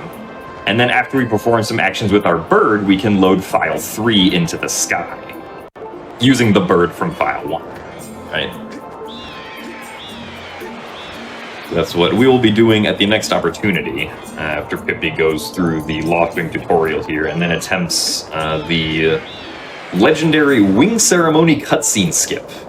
I'm just gonna tell you right now, I'm not super consistent at this trick. There is a backup, so it's okay if we don't get it. I'm gonna try my best, though. This is a 2-frame trick in a game that runs at 30 frames per second, so that is a 15th of a second. I'm trying to press the button a lot of times. Oh, but I hate 2 times! Oh, the classic. So I was trying to side hop out of a cutscene, and I accidentally side hopped back into a cutscene. Excellent. That's We okay. get The backup is funny. We're gonna play Donkey Kong. Yeah. The backup to if you fail the Legend of Zelda trick is playing Donkey Kong. So I'm just gonna load into file 3. And what we were trying to do there is side hop out of a cutscene. Unfortunate. But the goal of side hopping out of a cutscene was actually to jump off a cliff and, big surprise, die. Yeah. Wanted to activate back in time. But the fastest way to die, if that is not an option, is to have friendly conversations with our friend the barrel. Fun fact, if you bonk that barrel there, it gets stuck in the floor. Neat. Barrel death. I'm really good at Donkey Kong. Should probably speedrun that instead. But there we go. Now we have activated back in time. All right. And we have one file which has saved the Loftwing, file 1, and one file which has not saved the Loftwing, file 3. So to make things even more confusing, we're now going to select file 2. File 2 thinks our name should be T. File 2 Yes. has not been told that our name is Hulu yet. It will. No, not Don't yet. worry about it. It'll know. So right here, Pippi's going to do the file dupe technique to dupe the information from file 3 onto file 2, and then bit save file 1 so that we can get our Loftwing. So now file 3's information is on file 2, but the game still shows that file 2 is a new game file, right? It doesn't have any of the information visually from file 3 on it. So the information is there, right? So if you load in file 2 right now, it will be a new game file.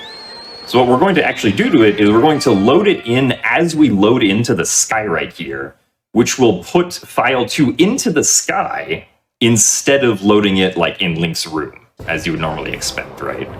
So now we're in the sky on file 2, which does not actually have a Loftwing that was saved, right? Because we duped it over from file 3, which didn't have the Loftwing saved.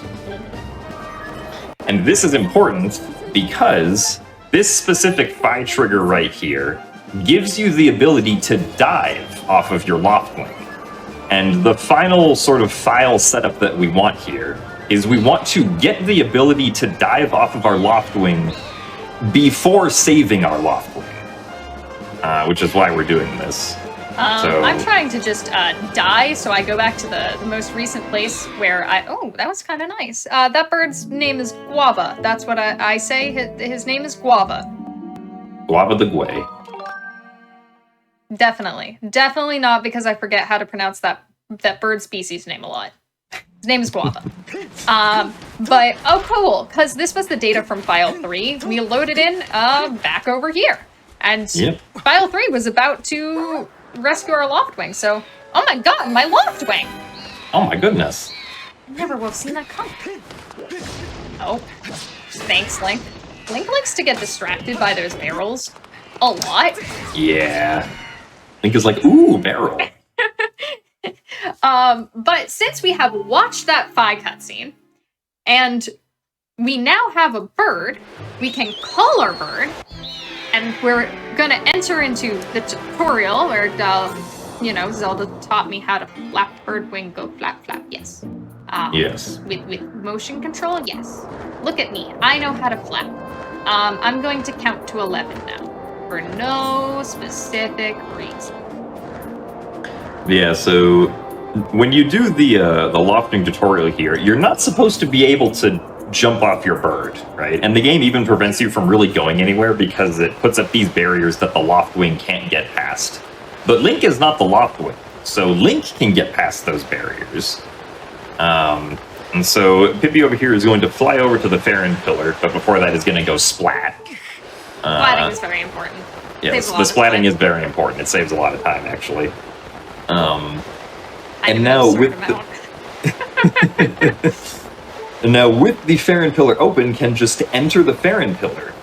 And so now we have a file which has the ability to dive off of the loft wing, has the loft wing, also has the Farron pillar open, but has not advanced to the wing ceremony.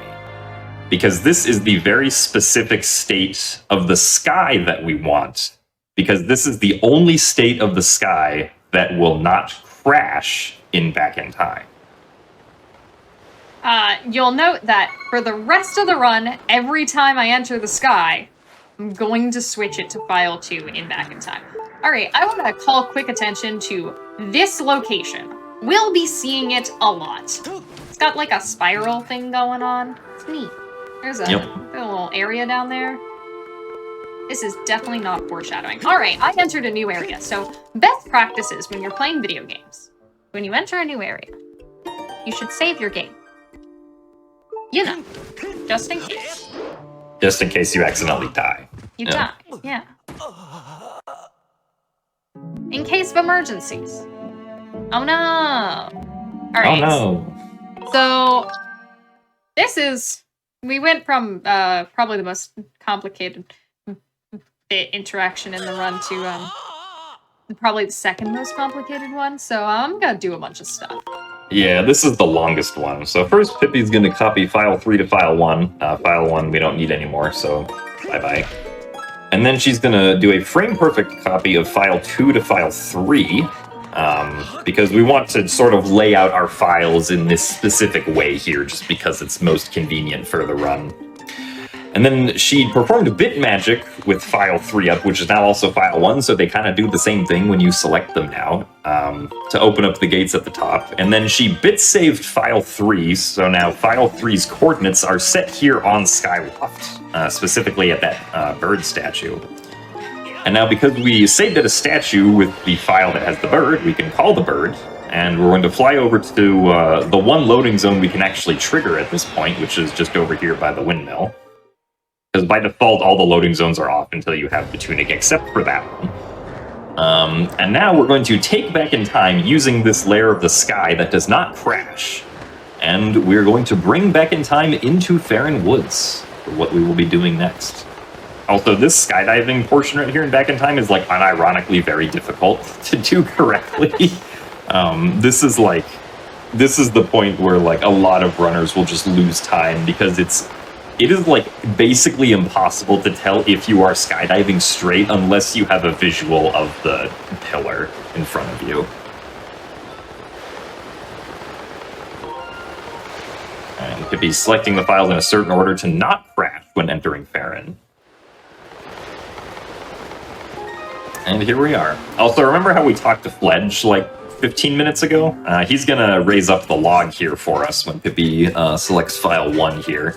Yep. Or take the log down, excuse me. So, thank you very much, Fledge.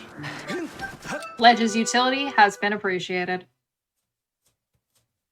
Also, yes, this will be on the test. Thank you for reminding me, Chad. Alright, I'm gonna try a trick that saves next to no time, and I'm very bad at it. Because it's fun. This is a fun trick.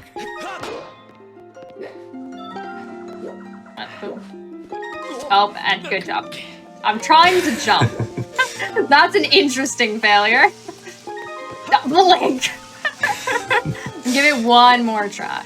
You got this. Just because I want to show off the fun trick. Even though I'm bad at it. There we go. There we go. That's all log right. Jump. It definitely lost time there.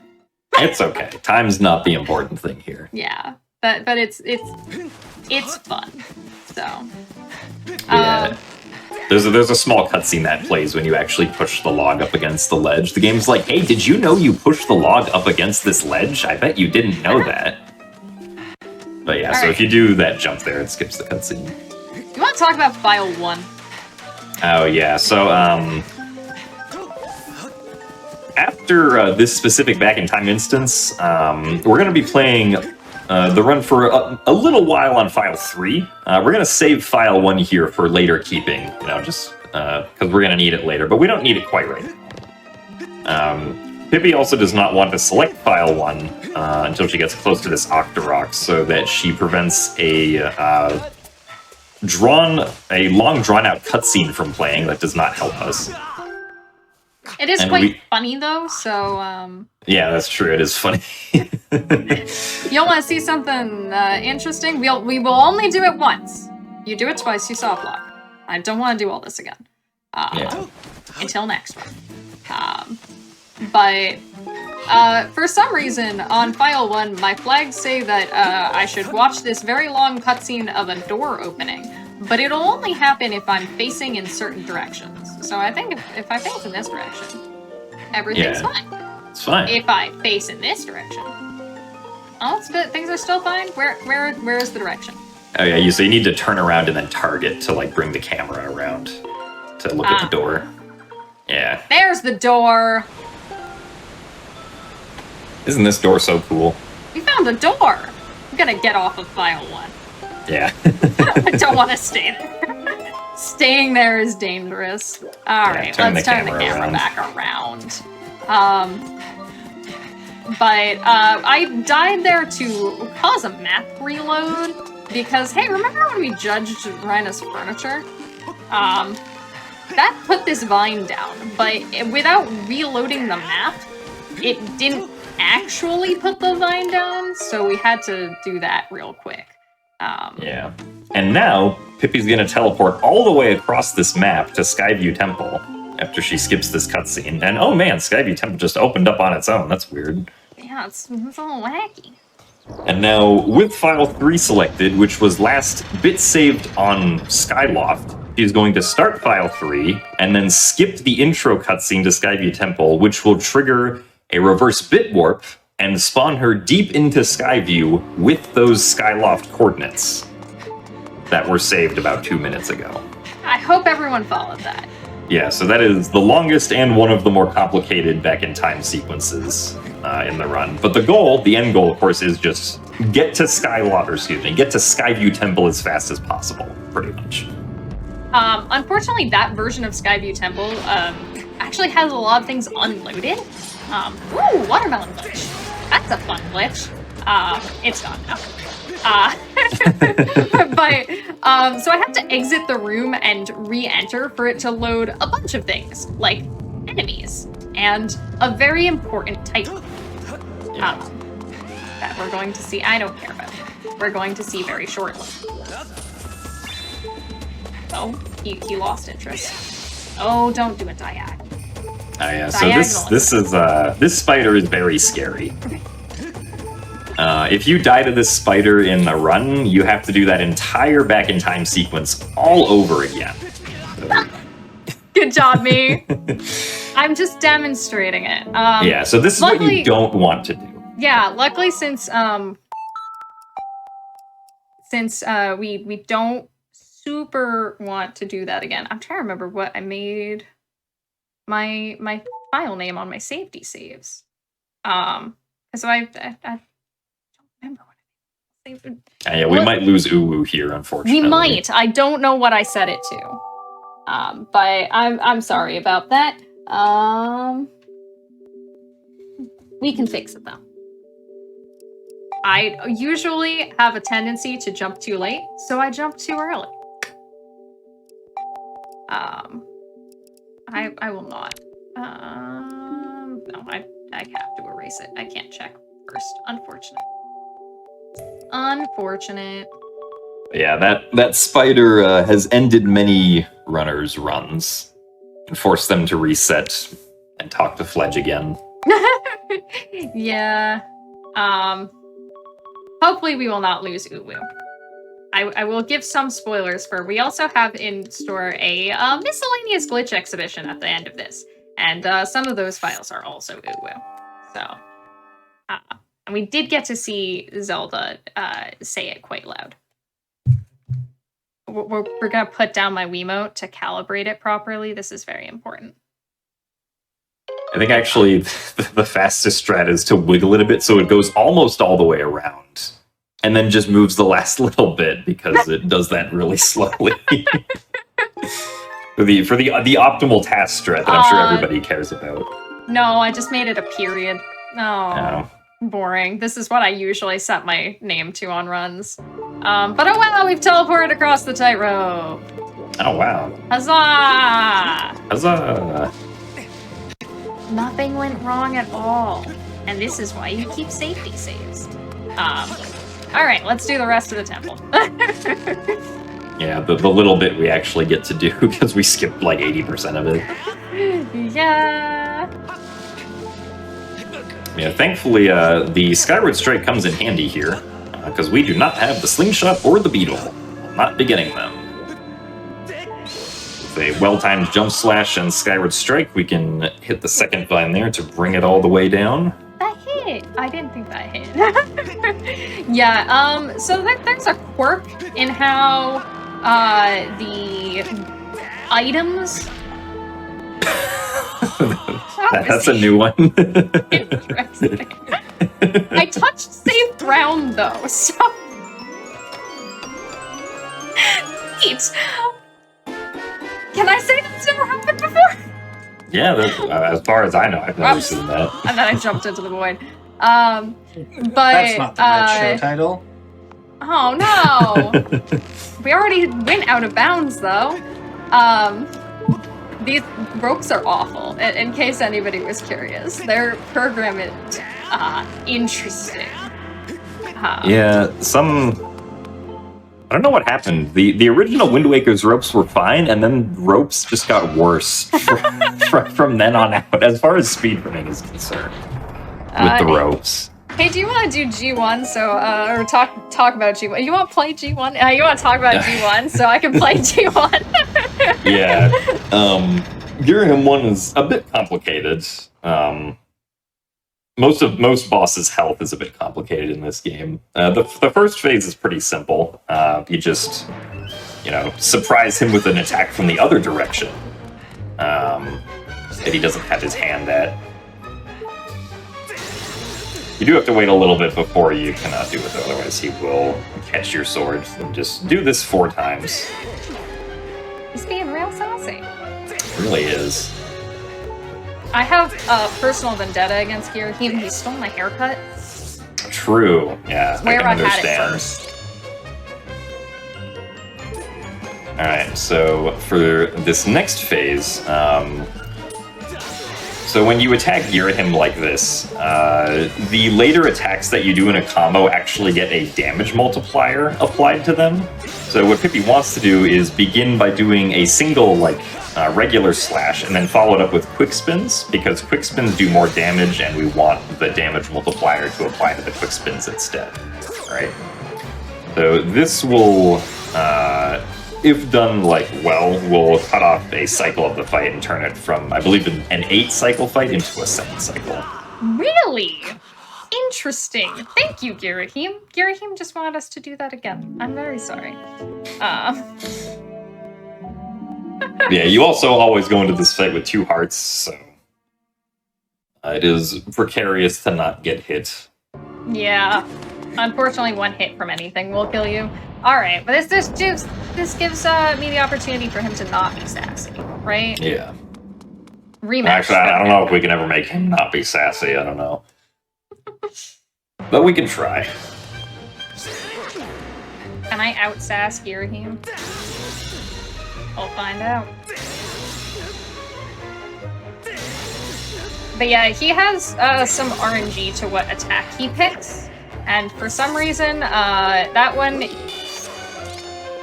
he wants you to attack from certain directions, otherwise he just deals free damage. And that's bad. Yeah, ideally, Girahim will spawn the least amount of darts as possible. Because darts, whenever he spawns darts, it's basically just a waste of time because you have to hit them away. You don't want to reflect the dart attack because that's just really slow and basically does no damage, so it's faster to just hit them out of the way and trigger a different attack, like a charge. There we go. That's what's supposed to happen. And then I reclaim my haircut for the good of all. I don't know. For the good of the top hat. Yeah. That's what this is all about. Oh, cool. As a prize, we got a heart container. What a neat prize. Too bad it's useless. Yeah. In the speedrun. Reminder that we're on file 3, and I'm actually going to finish this on file 1. So even if I wanted extra health for, like, the final gauntlet, that wouldn't do it. It would give extra health to file 3. And we can transfer quite a bit of things between files, but we can't transfer max health total. Nor do we actually want to, because that would waste time. So, but we're going to, huzzah, finish our first dungeon. Our first of many. How many is many? 2. That's a lot of dungeons. But huzzah, we have hit the little sigil. What is The goddess crest. Yeah, crest. There we go. Yeah. And it has given us the ruby tablet, which we would like to go put in Skyloft. Now we could take our bird to Skyloft. That would be a method of getting there, but there's faster methods that involve warping. And how do we warp again? We went over this, right? All right, everyone, here's the question for the test. How do you warp?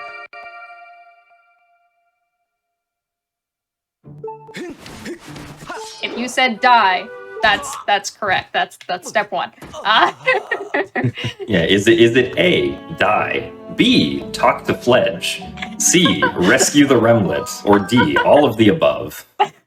It's always all of the above. Well, one of them's got to be right. But yeah, so we are predictably entering back in time again, so that we can warp into the goddess statue. We're gonna do it not into funny coordinates this time. Ideally, we would not like to enter the blue. I forgot to bonk the thing. What am I doing? I can just void out or go back, yeah. Yeah, I'll bonk the free. It's We'll fine. bonk it. We like bonking. Free bonks. Get your bonks here. I just wanted to look at $5. I didn't want to obtain $5. Not yet. We will later, though. Later. With a different file. Yeah. Now the gates are open. That's what you're supposed to do. Yeah, so when Pippi showed off reverse bit warping earlier, we mentioned that reverse bit warping will take the coordinates of the file that you start and apply them to whichever loading zone you run into here, basically. However, if you save at a save prompt, you don't really have coordinates that you're saved at. So if you reverse bit warp with a file that's saved at a save prompt, you just kind of enter the next area normally. Without any coordinate trickery. Also, since we did a reverse bit warp there, we entered the goddess statue just on file 3. Normally, which is the file that has the tablet, conveniently. So we just placed the tablet, and the tablet is now placed on file 3. File 3 has access to Eldin. Also, this is a very lovely cutscene. Yeah, this is one of those cutscenes that if you can't skip, you softlock, because the layer of the map is not correct, so the cutscene information is not really there. The camera is pointing at, or the camera is currently facing angle 0, and is at the origin of the map. We love it when things default to 0. Yeah. But, yep, thankfully I can press that 2 button, and that'll fix it. Now, I could get on my bird and fly to Eldin. But what if instead we got on our bird and flied to Farron first? That sounds more fun! Farron sounds less hot, let's be real. Yeah, that's true. As someone who lives in a desert, yeah, I prefer Farron. But we will be warping into Elden, quite predictably, but we're gonna do it in a little bit of a special way, because we don't actually want to just warp into the beginning of Elden. That would waste time. So we're gonna do more back-in-time trickery. Why not? And the first thing I'm gonna need is a bird. That is how you acquire a bird. Yep. So we're going to be doing, spoiler alert, another reverse bit warp to get into Elden. But we also would like our coordinates to be something very specific. Also, selecting file 2 before entering the sky, so it doesn't crash.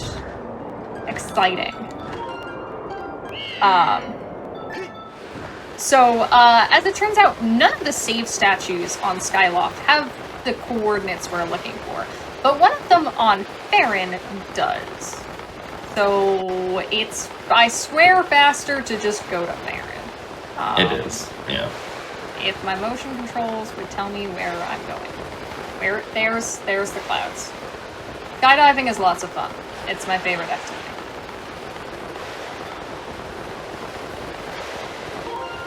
And once again, we enter the pillar with file 1 so that it doesn't crash by looking at the map. And then I'm gonna click on file 2 so it takes me to the correct layer of the map. The correct version of it that I would like to be at. Also, everybody say thank you to Fledge. Thank you, Fledge. Thank you for being a convenient scene flag that we can actually get and not something impossible. Otherwise, this wouldn't work. A very long and specific thank you. I mean, how much more convenient can you get than just, oh, we can talk to you 15 seconds into the run? Alright, so I have bit saved file 3, which is going to set my coordinates for the next time I use file 3 to this location. And I'm using file 2 to go to the sky again. Because, say it with me now, file 2 doesn't crash. Thankfully. And now I'm gonna flap a bunch. Up we go. Okay, so next, Pippi is going to be diving off the bird again and then jumping into this zipper. There's a little speed boost trick we can do here to get to where the Elden Pillar is faster. You can't see the Elden Pillar, but trust us, it's there. I think it's there. It is there, yes. I don't have a ton of confidence, but I'm pretty sure it's there. Oh no, my bird got stuck. Oh no, my bird got stuck. Oh no, my bird got stuck. It's okay. Each time this happens, you just get faster and faster. You also get harder and harder to control. So I found the Elden Pillar just very quickly. And I hit start on my file at a certain part of the clouds forming up, which is the cue for being here. Yep. And we're once again on actual collision out of bounds. Out of bounds, on actual collision, on out of bounds. We said the actual correct show this time! I know. I'm so proud. Yeah, so you guys may have heard of this video game called The Legend of Zelda Breath of the Wild, where you can just kind of climb up anything you want. This part of Skyward Sword, Out of Bounds, is kind of just like that. We're just gonna climb up the volcano. Not where it normally expects us to climb up, but it's not gonna stop us, so we can just free climb it, basically. And do some weird mechanical things that boost our speed weirdly. Also, don't question that weird step up I did. That is... The collision out here is real weird. It's some really weird terrain. Yeah, the game doesn't really ever expect you to be running up terrain that's this steep, because normally terrain this steep has like a special property that makes it like slippery. You slide down it, but that does not apply here. Oh, Link did a little hop. So, huzzah! I made it to a new area. I love Elden. I'm gonna save my game, because that is best practice when you are playing video games. You know, in case you die. Especially if you die really quickly in lava to save a few seconds. Yeah. As we said way long ago, dying into lava or into voids is a much faster animation than Link dramatically falling to his knees and doing like the whatever. So we prefer that quite a bit. We're gonna go do more bit magic. Wow, what a surprise. Wowee. But we're trying to get inside the Earth Temple right now. And the game expects us to have the digging mitts and to dig up 5 pieces of a key, which sounds both slow and impossible because we don't have the digging mitts. And remember what I said, we can't have items? So instead we're gonna take a nap. That'll fix it. Nap time, everyone. Get your favorite blanket.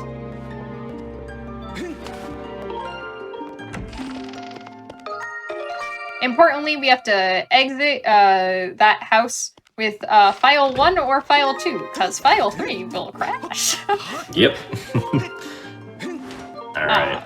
Now here's where the actual magic happens. So Pippi started file 3, and then pushes the gravestone, and the game's like, ah yes, that's the key to entering the Earth Temple. And so it starts the cutscene where Link enters the Earth Temple. And now here we are. I turned the camera around immediately to try to make a platform cycle up here. My camera likes to turn back around, so well, we'll try it. Hey, we made it. Alright. Now there's a bunch of stuff. What am I doing? I believe now you're going to do the Easy Yeet trick. Oh, exciting! My favorite trick! This is so Archibald. right now, Pippi's doing some enemy manipulation with this keys. So there's this rope that's kind of like high up in the air, and we don't really have any items to be able to hit that rope. So instead, what if we just use the Skyward Strike? Now, unfortunately, you cannot angle the Skyward Strike like up or down normally, but you can if you have an enemy that you can target. So Pippi expertly manipulated the keys right there to line up with the rope so she could shoot the Skyward Strike up at the rope and cut it down. And that's very important because the only other alternative for getting past this drawbridge is to do a really slow back-in-time sequence. Alright, cool. Did not get owned by a Lizalfos immediately afterwards. I love getting that trick and looking real cool and then immediately getting hit with a Lizalfos tail to the face and then dying. It's really funny and kills runs. But huzzah. Okay, next up is a long ball rolling puzzle that requires bombs. Bombs sound like an item and we don't have those. So, this is a part of the run I like to call Don't Press A. And, yes. Chat, if you would like to play along with me at home, if you press A, you will end the run. Don't press A. I think this is giving chat too much power. Don't end my run, okay, chat? I'm believing in you. Don't do it. But the reminder that I said a while ago that we can open the Wii Motion Plus tutorial prompt, and it will give me 1 free A press. So I can still do things like Sci-Pop and run. You know, things that require the A button, traditionally. Oh, yeah, everyone's just pressing A. Oh, chat, I believed in you. It's so tempting. Okay, now you can press A. Yeah. So basically, we didn't want to press A because pressing A would have loaded File 3's information, and we actually want to get into the building here without loading any information at all. So that we load it into a specific state so that Pippet is here and we can perform reverse bit magic with his text. Oh, I didn't mean to do that.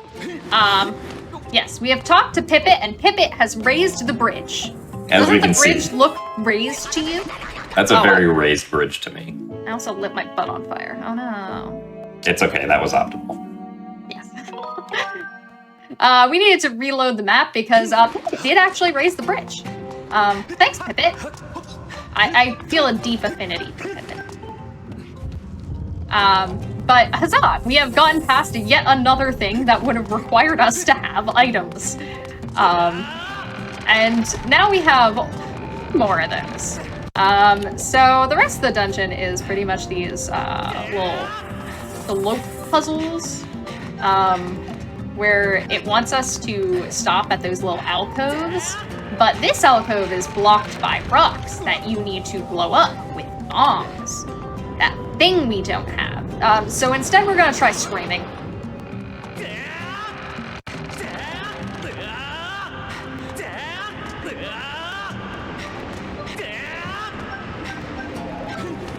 Excellent screaming. Nice job. When in doubt, scream at the problem. Alright, I'm gonna actually... This is a real safety save. Just in case. Scaldera is rude. But we're gonna go fight Scaldera. What I was doing there was something called stutter sprinting. I was essentially rhythmically pressing the A button a bunch to start and stop Link sprinting, which is going to give me an artificially extended stamina amount. Okay, look, a key. I'm sure that didn't trigger a trap at all. Oh no. But it's gonna, at the cost of some speed, it's gonna let us have more stamina. So we don't do that all the time, obviously, but for that one instance, screaming was helpful. It is not always optimal to scream at your problems. Though it can help de-stress the situation. Alright, let's fight our second boss of the run. After I put in the letter D. You know, I realized this a while ago. Mm-hmm. This game was made in 2011, but if you take the, if you look at the first two boss keys and place them together, they make the term HD. Almost like they were hinting at Skyward Sword HD. They knew. This was definitely a conspiracy theory. Alright, so, we're gonna watch some fun, cutscenes. I'd like to call attention to something I've been doing for most of the run, whenever I remember to, which is pressing the C button right before I enter into cutscenes. On some cutscenes, it breaks the camera movement. That would happen after the cutscene. So instead of refocusing the camera all cinematically on Link, it just cuts straight to Link, which saves a little bit of time. And most times saves like, I don't know, how much? Like a half a second? Yeah, most. Yeah. That one saves a lot more. It's a really slow camera pan. Yeah. That specific one saves a decent amount of time. Also, Girahim's yelling at me, but he doesn't realize I don't speak Japanese. I don't know what he's saying. I'm sorry. Are you upset? Alright, welcome to Scaldera. Hey, you want to talk about Scaldera while I do Scaldera? Yeah, so obviously we don't have bombs, so we cannot use bombs that we do not have on Scaldera, but the game does generously provide these bomb flowers for us at the very top of the arena. So we can actually just use the bomb flowers at the top of the arena to damage Scaldera and make him eat a bomb flower so that we can then get some hits in with our sword. So Pippi's going to be doing very specific damage on these cycles here. Thankfully Scaldera did give some good RNG right there, and did not climb back up too fast. Because the goal here is to defeat Scaldera in 3 cycles. With the amount of damage she does here, Scaldera is gonna begin going into his rage phase, where he stands up really tall, and then runs up the entire arena and rolls back down.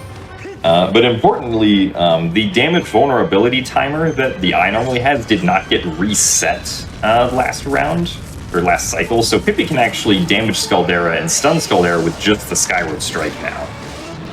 And then with 2 more spin attacks, Scaldera can just die. And as we like to say, the spicy meatball has been defeated. That's a spicy meatball. Yep. So you can sort of adapt to if he's meaner than that, but he was pretty nice there. Pretty kind friend. Yeah. Oh, look, wasn't too bad. He's gonna give us a heart container. Is it rude to reject a gift? I mean, I don't know if the thing that gave us the gift just tried to kill us.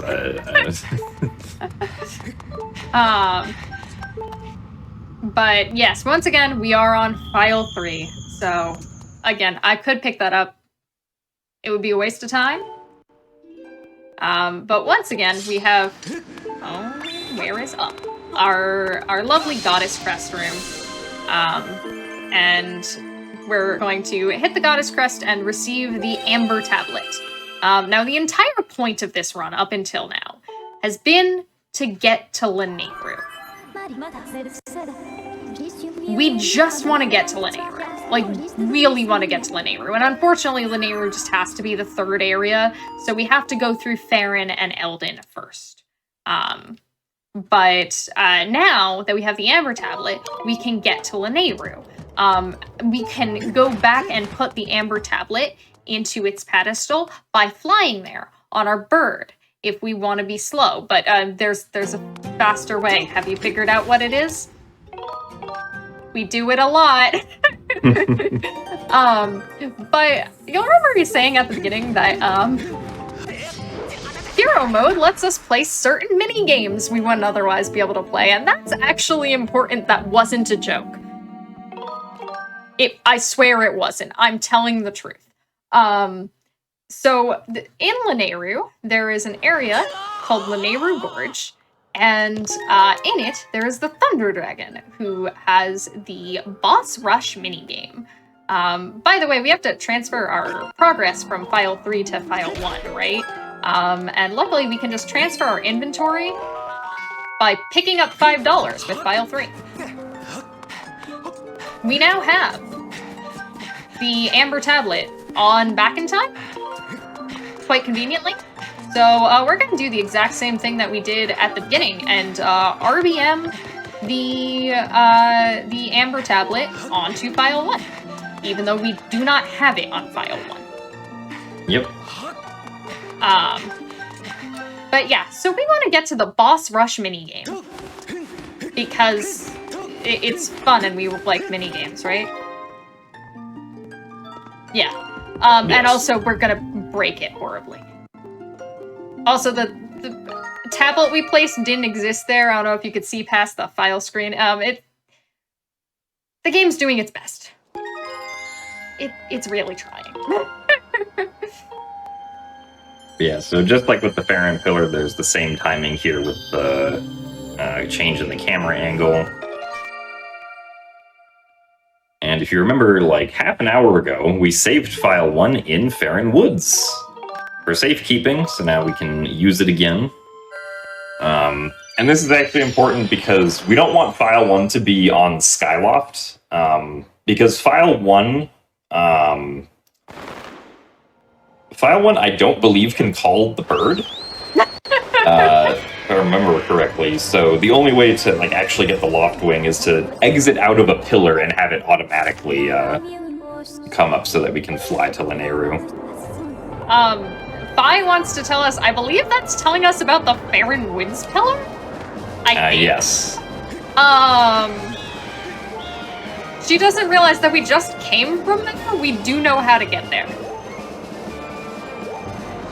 But, hey, look at the big, shiny, golden Lanayru pillar. That's where we're gonna go. We're gonna go straight to the next area. Because we've already made our pit stop at Skyloft, we just did it on the title screen. Oh, I bonked a cloud. Good job. So, now that we are in Lanayru, we have to get to Lanayru Gorge, because we're not supposed to be able to get there yet. We're also not supposed to be able to have access to the Boss Rush minigame at all. So, step 1 is going to be, we entered a new area. Just to be safe. There's no way to die on frame right now. I'm going to save my game. Because I really have to be looking for a way to die. And thankfully, Linnea just happens to provide some bomb flowers. It's really nice of it, actually. I didn't have to look that hard. Yeah. So now we're going to do, so far we've done a lot of reverse bit warping and a lot of reverse bit magicking. Remember regular bit warps? Those are a thing that exist, yeah. Yeah, we talked about them a while ago. That thing where we can use the coordinates from Skyloft and apply them to the wrong map. We no longer can just bonk the tree to open the gate, unfortunately, so we have to go back to voiding out. Great times. Great times part of the file setup includes, for the rest of the run, includes not being able to open up those gates. Unfortunately, it's just like one of the time costs of this current route. But it is faster, even if at the cost of having to do that. So we are now quite far out of bounds in Linnea. Very exciting. And we want to get to an area where we can get through to Linnea Gorge. Hey, we've gotten this far in the run without talking about stamina management. So a very, very universally loved feature of Skyward Sword upon release was this little stamina lime. And we have been actively managing it the entire run. So when you are trying to move, you can run to use up stamina, or you can roll to get some extra speed and use up even more stamina. But ideally, actually, the final quarter of the stamina wheel regenerates at the same rate as the rest, but depletes at half the rate. So we kind of just want to be repeatedly using that over and over again. And while rolling looks so much faster, it's actually not that much faster. It's like you save a frame per optimal roll or something like that. It's kind of comically small. So we only really roll when we have extra stamina to burn. Or in like special cases where, like, we roll into that crawl space there because then that skips a little bit of the crawl space. Yeah. And oh wow, we've arrived at Linnea Gorge. And this is sort of a new area, right? Hey, we've been here before. Yeah, this is where the lecture happened. Yeah. And this is where I killed myself with a cactus repeatedly. Why would I do that? That cactus is my best friend. So unsurprisingly, we're gonna do some more bit magic. Or reverse bit magic, rather.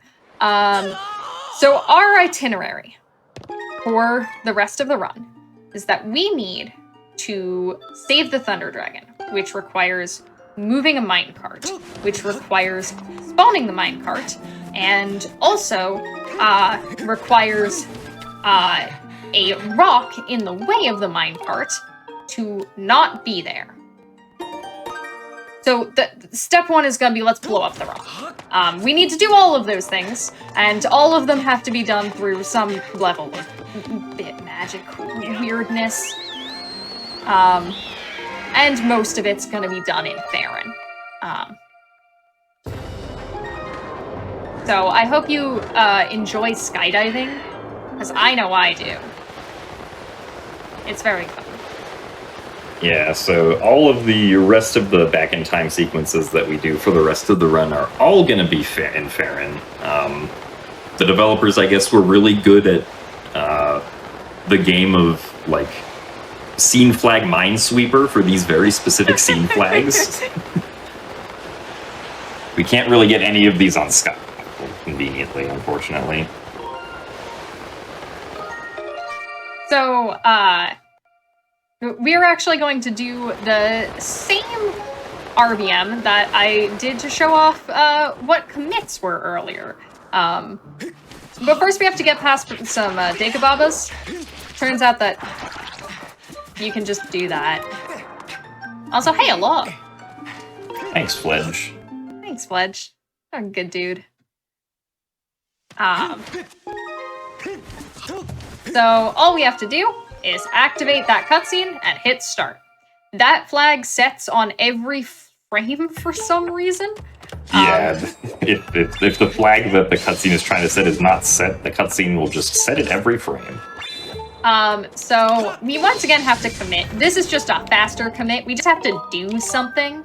So, blowing up that rock with my best friend the cactus's help, actually blew up the other rock too.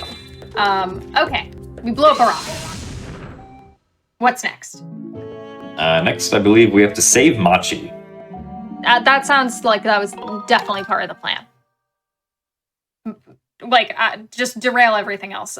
Machi. Yeah. Machi's a Kiwi. I like Kiwis quite a bit. I also like Kikwis. You were supposed to do this whole quest at the beginning in Farron that gives you the slingshot where you save all the Kiwis. But we kind of decided that we only care about saving Machi, and we're gonna do it on the title screen. Sorry to all the other Kikwis, including my favorite Kikwi, Ulo. I'm sorry, Ulo. But once again, we're gonna make another quick trip to Farron. And this is to spawn a minecart, because Machi's really cool and for some reason knows how to do that. And by knows how to do that, I mean shares convenient flags with the spawning of a minecart. Yep. Yeah, so this specific reverse bit magic instance is actually not a scene flag. It is what we call a temporary flag, because it pretty much acts like a scene flag in every way, except when you leave the area you're in and come back, the flag is cleared and it's gone. These kinds of flags are usually used for things like, like you bonked this tree and a rupee fell out, right? So it sets a temporary flag just so you can't just like bonk the tree repeatedly and just farm rupees like that. So this you mean flag get rich quick schemes don't work? Yeah. Well, I mean, Thrill Digger exists still. So. Oh, no, okay, nice. But yeah, so saving Machi activates one of those temporary flags in the Farron Woods, which just so happens to share a temporary flag value in the Lanayru Gorge, with the minecart being near the end of the track. And that's important because for whatever reason, the trigger for getting us to the proper lair of Lanayru Gorge is not the minecart being at the end of the track. It's the minecart riding over the piece of track right before the end of the track.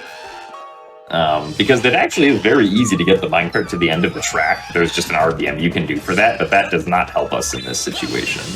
Very unfortunately. Alright, we've saved Machi. Alright, Machi's been saved. Hey, Machi!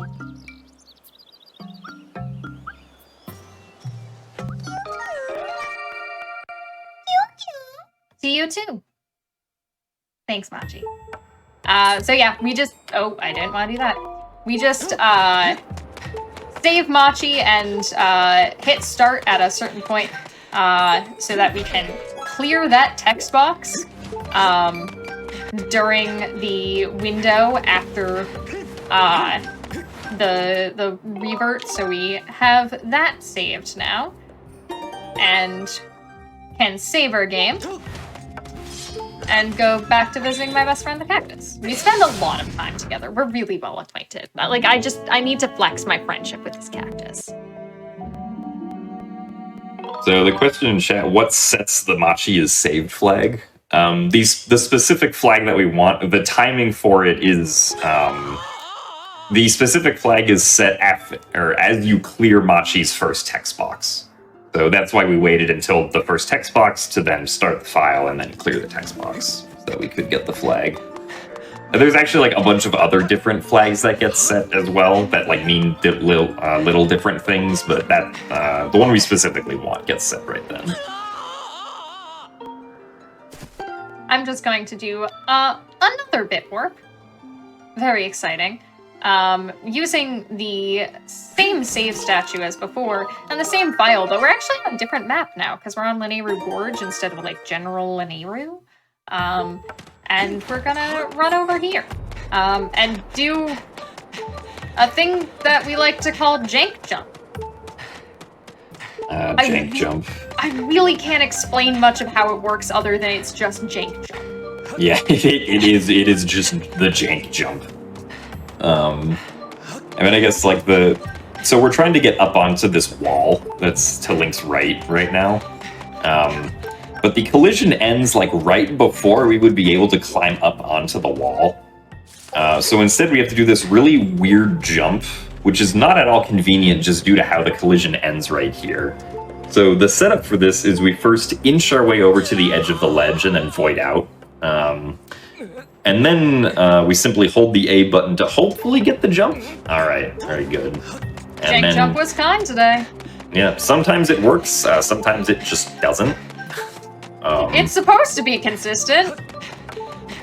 I mean, I imagine if you could get to the exact same position every time it would be, but, like, even a slight variation in position is enough to screw it up. So Yeah. that's why it's jank. It also looks pretty janky, let's be real. Yeah. We're now gonna do a trick called a brake slide. This is all over most other routes and also HD, but we only do it once here. So, I'm gonna use the home menu to buffer holding my control stick slightly in the wrong direction to give me some weird momentum and void out closer to the door, which is gonna spawn the minecart. Yep. I swear it makes sense, right? Yeah, I mean, so when Pippi gives the game the weird inputs, Link's speed becomes negative. And in this game, like, normally when you're going over quicksand, the quicksand is supposed to, clamp your speed so that you can't just run over it, because you're supposed to be slow in quicksand, right? But the quicksand only checks to see if your speed is above a certain value. But because our speed is negative, it's not above that value, right? It's negative. So it's just like, oh yeah, your speed is good. You can just go full steam ahead through the quicksand, no problem. Now we're just escorting this minecart, and also gonna sit on a stool. Yep. So we're gonna do something called Girahim 3 Escape, which is probably the most interesting trick in this run that has nothing to do with back in time. Yes. So I need to have more than 2 hearts to do that trick. Just gotta wait for the minecart to stop and save my game. Excellent. I'm definitely not saving because I'm about to hit myself with a cactus. Oh. Cactus. Must. But, so we want to have more than 2 hearts because we are going to take 2 hearts of damage during Girahim 3 Escape. So this is the last back in time in the run. We are going to set 1 more value, which is going to allow us to save the Thunder Dragon, which will give us access to the boss rush minigame and let us fight Girahim 3. However, we're going to fight the minigame mode of Girahim 3, and if we win the minigame, it's just gonna kick us out of the minigame and tell us good job and give us a little pat on the head. Then we don't really want that to happen. We want to fight the rest of the boss gauntlet. Win? But shoutouts to your average Link for being a wizard and finding this neat thing you can do where you manipulate platforms. I'm gonna try to explain most of it now because it is unfortunately quite timing heavy, and I would like to not have to do it more than once. But if you remember the sealed grounds, that big spirally place that we looked at earlier, that we're about to enter into again back in time, that is where the final fight against Girahim is going to take place. And the first phase of the fight against Girahim he is going to spawn these platforms that always want to be in the top center of the arena. And we would like not to kill Girahim, but to get to the bottom of the arena and out of bounds, where there is a save statue. Our goal is just to save and quit. There's a couple of complications that prevent us from just launching ourselves out of bounds and going to that save statue directly. One of them is that Girahim has a void plane, a set distance. I'm going the wrong way. A set distance below him at all times. If we get too far below him, we're just gonna void out and it's gonna respawn us at the top center of the arena with Girahim. We don't want that. The other complication is there's kind of invisible walls all around this save statue. It's essentially a box with an open top. So we need to drop in from above, but Girahim needs to be low enough in the stage that the void plane below him is below the floor. So that we can, walk on the floor. That's kind of required. And the way we're gonna accomplish this is by doing some funny looking dangles off the edge of a platform. And then magic. Essentially what we're manipulating is we're making it so that instead of moving up first, the platform is moving into the center and then up. Why that accomplishes that end, I really don't know. Does anybody know? I don't think so. I don't know if I'd be able to.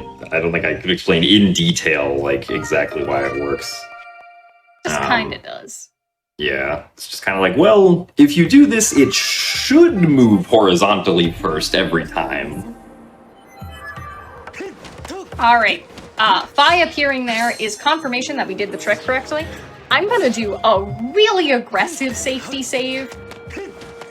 There is only one possible fail case that would prevent me from retrying this. But just in case all hell breaks loose, we're gonna safety save. And then we're gonna have a long conversation with Thunder Dragon, because he's going to tell us how cool his minigame is, and that it's really scary, because we can't bring our end game items that we definitely have into his boss rush minigame. We don't only have the items we would have had during that fight in the regular run. Don't tell him we don't have any items. But he also is nice, and he's gonna let us bring our favorite shield with us. Did you know there are shields in this game? Yeah, they're useful in 2 places in the All Dungeons speedrun. Neat! Alright, step 1. We hit him off as fast as possible. Excellent. And step 2. Step 2, I resync my motion controls. You'll be doing that a lot, just in case. But now we're going to wait until he stands up. I wait until his feet touch the floor and then count to 4 on the timer. So 1, 2, 3, 4, drop. And we're gonna hit him off. There's a couple of ways to do this. I personally choose to wait a little bit extra on that hit. So I wait until the platform is just about to rise again, to try to put me a little bit closer to him on this next phase. So once again, I'm going to wait for him to stand up. 1, 2, 3, 4. Now we're gonna try to hit him off as fast as possible. And now, we're almost there. Gotta resync my motion controls one more time. And now is the most important part of the run. I need everybody to participate with me or the run doesn't count, okay? We're gonna wait for him to stand up, count to 2, and then we're gonna have a lot of fun. 1, 2, whee! Whee!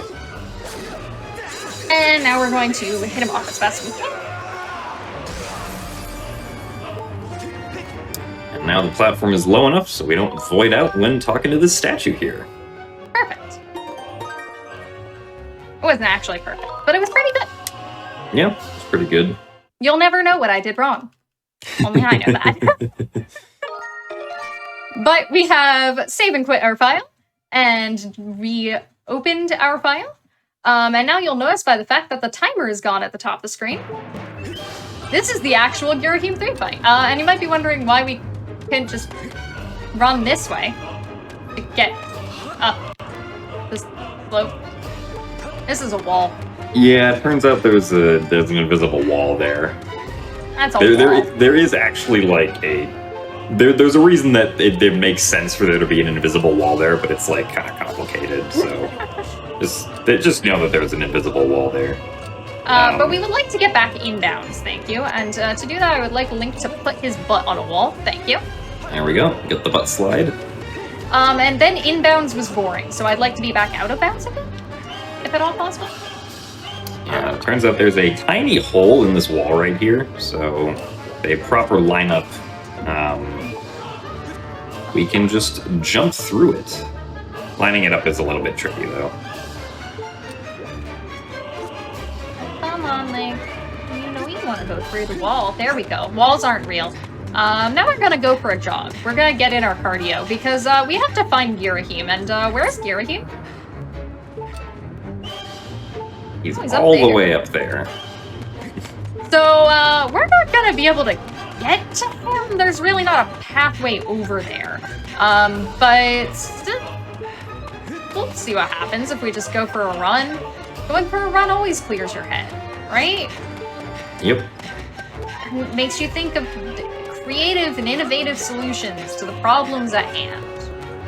I do sometimes hate it when I'm going for a run and then suddenly the floor doesn't exist, though. That's really unfortunate when that happens. Oh, Link Yeah. got tired. Also, the floor doesn't exist. Oh, darn it. I was hoping that wouldn't happen to him. So Oh, unlucky. hey, I found Girahim in this hole! Ah, yeah. So, unfortunately, if I deal damage to Girahim out of bounds, the game is going to crash. Yeah. So, it doesn't really like him being here. But luckily I can get him back in bounds if I just give him a little knock. He's now back in bounds, and now I need to get back in bounds. Perfect. Excellent. My favorite silly funny trick. So now we're just going to do the fight as intended, but he's kind of sliding. Something to do with how far the platform is moving, I think. Also, grabbing the edge there just makes him stand up immediately. I don't actually know if it's faster, but it's really funny. Yeah, I mean, yeah, I'm pretty sure it is faster. At worst, it's probably like the same speed. Oh, there we go. Alright. So next part has a really annoying strat. That's kind of free if you have True Master Sword, but unfortunately we have a toothpick. So hey, you want to talk about this? Well, I'm gonna try to do it. If I can't, we're just gonna do this back up. Yeah, so right now what Pippi's going to try to do is she's going to try to charge a Skyward Strike immediately after knocking the sword out of Girahim's hand, and then really fast try to do a Skyward Stab at him to get him into a stun lock, but it's really hard to do this. Oh yeah, there we go, just like that. It's really hard to do that successfully, because you have to be really quick with charging up the Skyward Strike and really quick with performing the stabbing motion. Okay, now we can get in some more hits. So the reason this takes forever with the toothpick is because the toothpick doesn't really do much damage. Yeah, we kind of got here without getting any other sword. Oops. I don't know why, that was just muscle memory. We'll see if we can get one more time. But the Skyward Strikes, if they manage to hit Girahim in the chest, actually do true Master Sword damage, because we have the powered up Skyward Strike from the normal mode playthrough that this hero mode playthrough is based off of. So getting the stun locks is very good because you do the Skyward Strike damage, which does a lot. But again, it is very hard to do properly. That is not sanitary. And he spawns a new one in every time. Okay, so I still went lick it, but that's just... I mean, yeah, I wouldn't either. There we go. There we go. I'm just trying to be showy. There we go. That's the longest and most annoying phase. Also,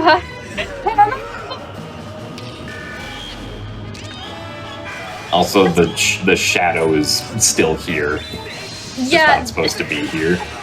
that black smoke, I think somebody told me that's foreshadowing that Girahim is evil.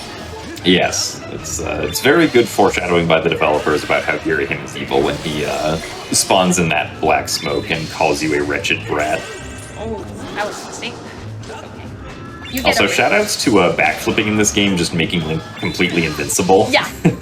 I was just gonna say, you have a ridiculous amount of iframes doing a backflip. Gets you out of a lot of binds. Oh, come on, motion controls. Work with me. Cooperate. We're on the same team. Unfortunately, we cannot Skyward Strike him. Or Skyward Stab him, as it were, during this phase. So we just kind of have to... It's a marathon, this a not lot. a sprint. Oh, Yeah. and I ran out of stamina. Give Girahim a hug with your free time and stab him. Yeah, it's okay. He waits for us. Yeah, he does. It's really kind of him. Alright. What comes after Girahim 3.2? I believe the next is the final boss, Demise. Oh, wow. Neat. Yeah. This is the end of the game. Yeah. We got there, y'all. Go from Leneru Gorge to the end of the game. Alright. My motion controls don't often cooperate during this, so let's see how this goes. And thankfully, unlike Girahim, Demise is only hit-based, so it doesn't actually matter how much damage your sword can do. It'll take the same amount of hits regardless of which sword you have. The only real difference is that the later swords are slightly longer, so they're a little bit easier to hit him with, but as long as you get close enough with the toothpick, you can still do the same strategies. That was the hardest part of the fight. Yeah, also really good first phase there.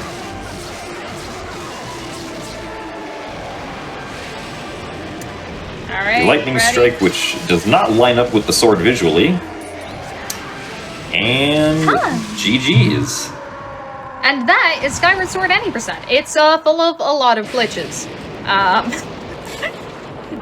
We got here way earlier than we were supposed to. Also, shoutouts to Link doing this whole thing in his pajamas. Yep. We're joining Wind Waker in the proud tradition of pajama runs. I mean, I'd like to be in pajamas. It's late. That would be cozy. But as Demise disintegrates, I do think we had another break to take, and we also have a couple of more glitches to show off real quick after this. Church, how we doing?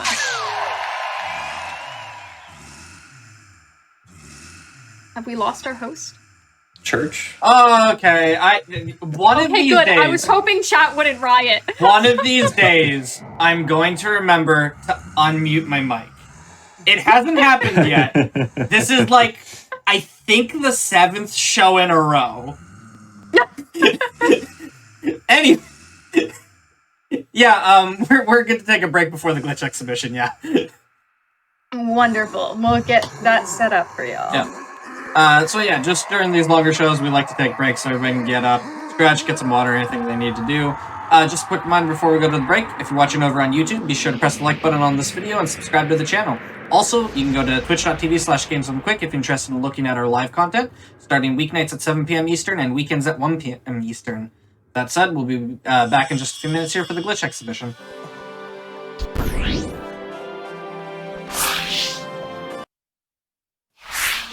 Hello, everybody, and welcome back to the GDQ Hotfix. This is Out of Bounds.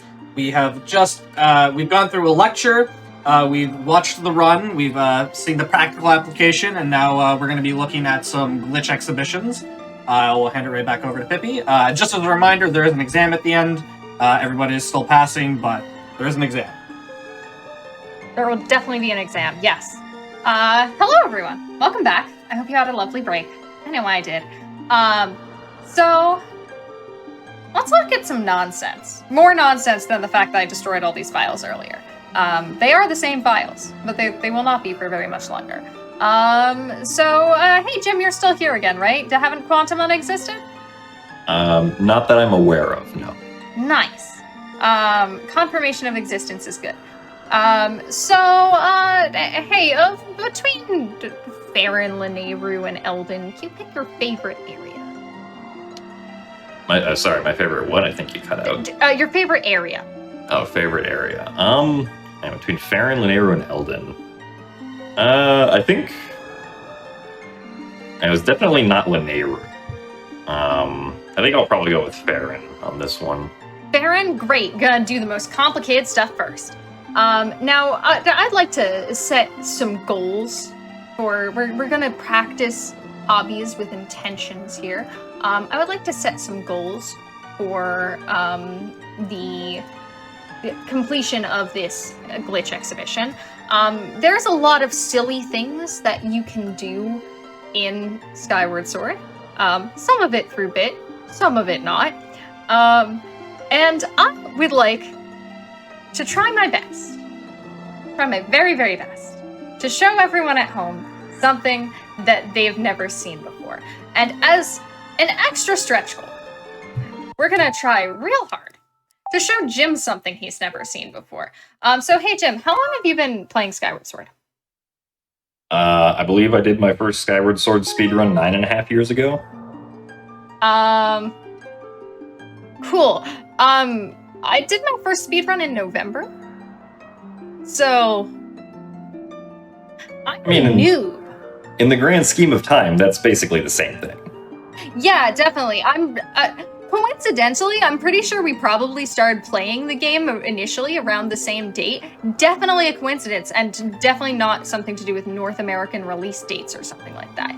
However, I then stopped playing it for 9 years. Oops. But I'm gonna try my best. We're probably gonna fail. I'm gonna try my best.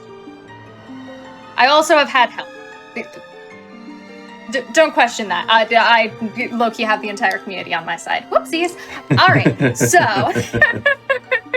I'm sure it's going to be good then. We're going to start with something I know you've seen before, but people at home maybe haven't. We're going to warp straight to the credits. Excellent. So, as you can see, we've got 3 files set up, and, oh, hey, look, this one's a corrupt file. Neat. You guys remember what that means? Wonder what's gonna happen. Oh, well, I should have seen that coming. We died at a different save statue this time. That's pretty neat. Well, alright. Hey, Jim. You want to explain cutscene wrong warping? Yeah, so... Aside from what we showed you guys earlier, there are many more... I don't know about many more. There are a few more weird things you can get to happen in Back in Time. And one of those is cutscene wrong warping, right? Hold on, I have to actually think again about how to say this, too, because I'm trying to remember how it works. Don't worry, we have plenty of time while I set this up. Right, so let's see. To do a cutscene wrong warp, you need to die in Back in Time, right? And then you need to hit continue on the game over screen in Back in Time, and then I believe you have a 2-frame window to hit start, if I'm remembering correctly, or is it start and then continue? It's one of those two. You either hit start and then continue, or you hit continue and then hit start within a 2-frame window. And depending on what layer of a map you are on when that happens, you can sort of bring over the spawn point that you have on the file that you're starting to spawn in a different location on the map that you are on very briefly, right? When you do this, the game will only show you spawning in that new location for like a split second or so before it fades out. But some of the spawns in this game are actually just spawns that immediately trigger a cutscene. And if that cutscene that you immediately trigger is skippable, you can do this trick and then skip the cutscene to essentially perform a reverse bit warp with your file into the cutscene for whatever cutscene it may be. And so as it turns out, the credits in this game is made up of a sequence of cutscenes. So with cutscene wrong warping, it is possible to set this up in such a way so that you can simply reverse bit warp into the credits. Perform a credits warp. All right, perfect timing. We're gonna do things a little bit differently. Because as it turns out, I am not super practiced in doing a 2-frame trick that I don't actually have to do in any percent, and I'm not practiced in all dungeons at this moment. So instead, we are going to... we're gonna... Out of the way. Cram. Everything's fine. We are going to do things a little bit differently. I'm trying to talk here, sir. It's okay. He's up here and he's perfectly fine up here. We're gonna be doing things a little bit differently. This is not possible to do were it not for the fact that my save files have been a little bit edited. Shoutouts to Copernicus who did this. Thank you. I really appreciate it. Because that means that y'all get to see the trick even if I am not personally proficient in pulling it off, and also in a way more interesting way. And we also get to see a fun variant on it. So we are going to, instead of doing some death stuff, we're just going to enter a cutscene. So we're going to enter that on file 1. And I'm just double checking my notes to make sure that I don't do this incorrectly. We're gonna start file 1, walk forward, and press T. Hopefully that was right. Yeah, that looked correct. Oh, hey, look, the credits! Oh my goodness, wow. Neat! Beautiful. See, we skipped straight to the credits since we didn't get to watch the credits earlier. Now this is all very heartwarming and fun, but while I was learning how to do this, I actually did something wrong and found something else amusing that I'm now going to share with y'all. Excellent. This is, to my understanding, how glitch hunting works correctly. So, we're gonna die again. And to do that previously, I had bit saved file 2, because I need to bit save a file that has my Loftwing on it, so that, you know, I can call my Loftwing and back in time and get to Farron. But file 1, which is the file that we're using to actually perform the credits warp, or perform the wrong warp, also has my Loftwing. So, what happens if we set the map on the file that we are trying to use to warp to the title screen? I think I know what's gonna happen here. So we still would like file 2 as we are jumping off this cliff, I believe. We'd still like not to crash. Somewhere over here there's a load zone. There it is. Found it. It's somewhere out there. No, it's not file 1. It's file 3. Again, we just need to enter these pillars with any file that will not spawn the map, and the check for that is whether or not you've been to the area before. If you've been to the area before, it'll open a map saying, like, hey, where do you want to go? But if we have a corrupt file, it's never been anywhere. Yeah. And yeah, I guess for those maybe wondering about like the map and crashing and whatnot, basically if the game tries to pull up the map right now, it is trying to display too many UI elements and is not happy. Because the title screen is also taking up a lot of the UI space. It's an amusing thing to go wrong. A common complaint I hear people have... Oh, hello? Hello? File 2, maybe? What there we go. Yeah. Interesting. Magic! We want to be on file 1. Just double checking. Also, all of this weirdness will happen again. There are still 2 of him. And he's still fighting nothing. And also up here, rather confused. Good, we only had to watch it once this time. Alright. So now I'm gonna do the exact same thing I did before, but this time, I have bit saved. I didn't mean to do that. If you hit down on the directional pad, it is going to recenter your motion controls. And also, with certain files open, it will call Phi. Alright, so same deal. We're gonna walk up, hold 2, and see what happens. Oh, I did it wrong. Cool. Excellent. Shh, we'll fix it. We'll fix it, it's fine. I'm just gonna refresh the files and make sure it's fine. Apologies.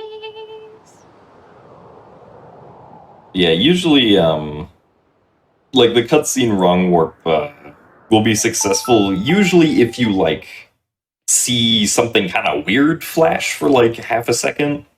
In the sealed grounds there, you usually see this really weird shot of, like, being inside, like, the Gate of Time textures, I think. It's like, really weird. Because I guess the camera doesn't know where to go. I promise this... You did happen to pick the most technical trick I had. A lot of them are going to be turn your brain off funny, so don't worry. But we're getting our thinking out of the way early. Yeah. But we can get back there really quick. But we'll speedrun it. We're speedrunners, right? Yeah. I guess now could be a good time to explain, like, you know, why do certain maps or layers crash in Back in Time?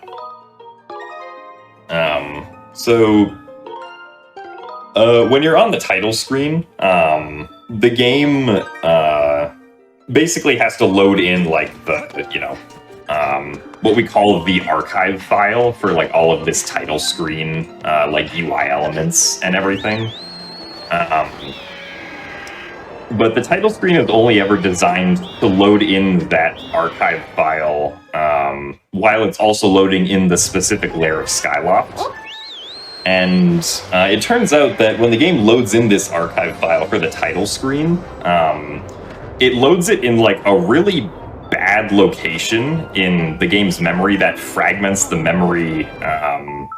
Ignore me, I just did something stupid. In the... I managed to accidentally fall off my loft wing and then recall it without the ability to jump off. Oh, yeah. I swear this will be funny. I swear it's... Oh, I'm sorry. Continue. But yeah, so basically, if you try to load certain maps in Back in Time that are above a specific file size, there just is not enough of a free block in memory to load in the entire file. So the game's like, well, there's not enough memory. That's it. That's all, folks. Crash. Yeah. So yeah. Oh, come! Why have I done this again? I was trying to hit file 1.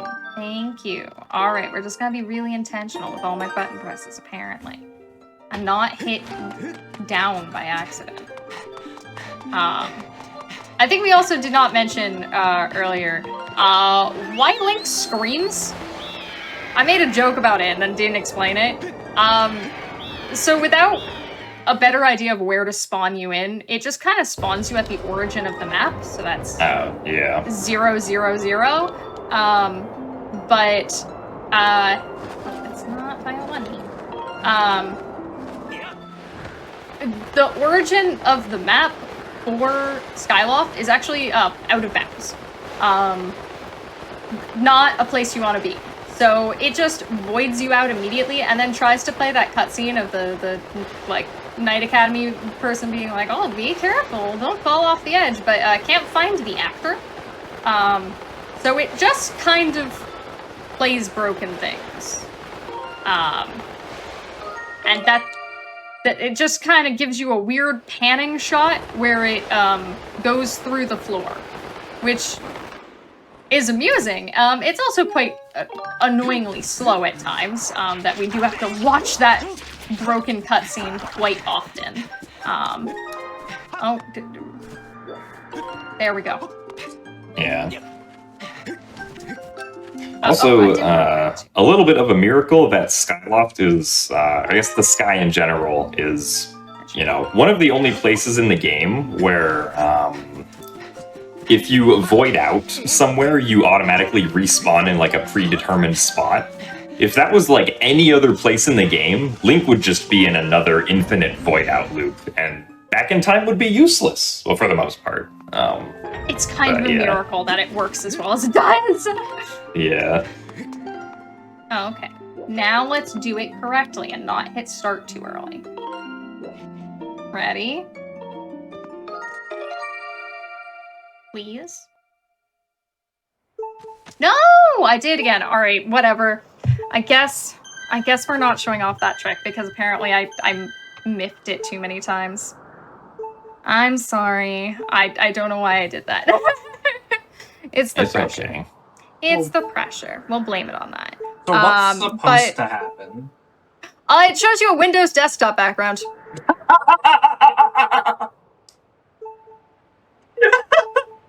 That's fantastic. It's just kind of an infinite loop of pretty sky. You can't do anything. No, yeah, what I believe, essentially what happens in that situation is you load into the title screen, but you don't load the title screen itself.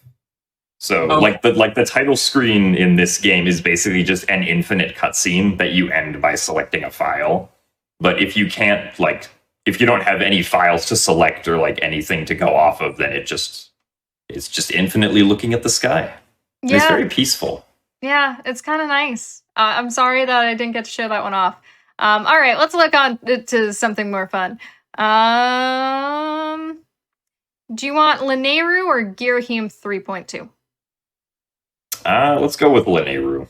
Lineru? Oh, that's not what I want to do. There we go. Lineru. That should be right here. All right. So, we are back in Lineru Gorge. Exciting. And I would like to be out of bounds, actually. We're gonna have some fun with layers. At least I think this is a layering issue. I think. It's very funny regardless of what it is. So, we're once again going to enter back in time. And hey, just like in the run, we're going to do a bit warp to get out of bounds. Just like we did with Jank Jump, we're going to get into the middle of nowhere. And instead of going to go do Jank Jump, we're gonna go run into a cave. Because that's where I want to be. Oh, this didn't give me the right files.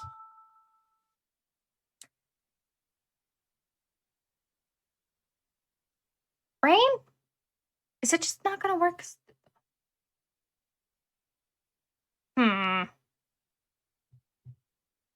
I'm sorry, I'm not used to working with this program. Can I fix this, or did this just eat my files? Oh, did you like accidentally delete something? No, I thought it would. I have like save states set. Oh, yeah. And it wants to eat them. Yeah, save states and like back in time don't play well with each other. They don't like each other. Yeah. So we'll see if we can get this to work. Because I might have to. I think if you're able to load the save state and then resave, I think that'll make it work. But this looks like it should be good. We'll see if these files work. Yeah. We have now become the letter T. Don't worry about it. It's fine. I hit a button and now we're the letter T. We're gonna do the same thing anyway. It may have eaten the saves that I intended to use for this, but hopefully these saves will work anyway. And if not, we're gonna tell Link to take a nap and I'll be fine. Okay. So this file is also saved at Linear Gorge. And hopefully should work. I might actually have to despawn the Thunder Dragon for it to work. You were supposed to grab the platform, Link. This is a comedy of errors, everyone. Thank you. There we go. Yes, I do have to despawn the Thunder Dragon real quick. That's okay. This is something we don't ever have to do in the run. But did you know you can untrigger minecarts? I might have to, yeah. This is the true Skyward Sword experience. Is why did my save file do that? Yeah, that's the Skyward Sword learning experience. Why didn't this work? Oh, because you forgot to do this really small thing 25 minutes ago. That's why. Yeah, I'll be honest. Like, one of the most fun things to me about Skyward Sword runs is actually when they go really wrong. When I do something stupid and have to like figure out how to fix it. Like, yeah, I could just pitch the run, but what if I want to figure out how to fix it? And it becomes like a really interesting puzzle of trying to figure out, well, if I accidentally bit saved this file instead of this file, is there a way to recover from that? And there are a couple of ways. I didn't need to do it that aggressively. There are a couple of ways that like you can actually just work your run files. I one time accidentally duped a file over my file 1. I duped a file over my file 1, and that you really can't recover from. Your progress is just gone. Oopsie doopsie, hope you didn't like file 1. But, fortunately, like, if you just accidentally bit saved in the wrong spot, often you can, like, go find a way to put that file back into maybe not the same location, but a location that'll work. And maybe you lose some time, but, like, that's okay. You're doing science. I think. Or comp sci. Science with magic. Yeah. I argue that science is just a magic system that we think we know how it works. Right? Yeah, that's an interpretation. Alright, now let's see if this will work. Yeah.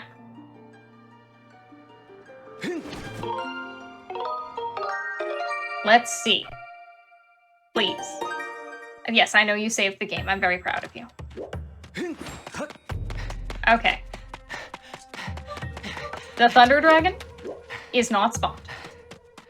Let's see if we can find a minecart. No, it's not on this file. I'm sorry, this file's on the wrong layer. Unfortunate. Alright. This is going wonderfully. I'm trying to think of it. any other files have that. I'm sorry, I swear these glitches work. I'm just running into they do issues. Work, but a lot of the back in time stuff is like complicated to set up. Yeah. Alright, So- fine. We'll find other stuff to do in Linearu. I had more for Linearu than just Infinite Void Planes, which was what that is. How about teleporting? How do you feel about teleporting? That sounds fun. I enjoy me a good teleport. This one is the only one that actually has items.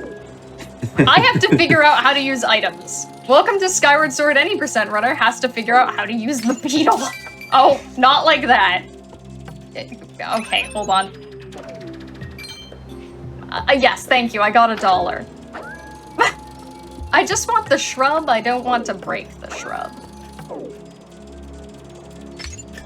Alright. We have a bush. I think this has something to do with despawning stuff. I really don't know. I'll be honest, I don't know how this trick works. I do know it works though, and it was working earlier, so let's do it. Let us pick up a bush. Picked up the bush. This is my new friend. We're going on an adventure together. We're going on a very short venture together to go say hi to this Ampulus. Oh.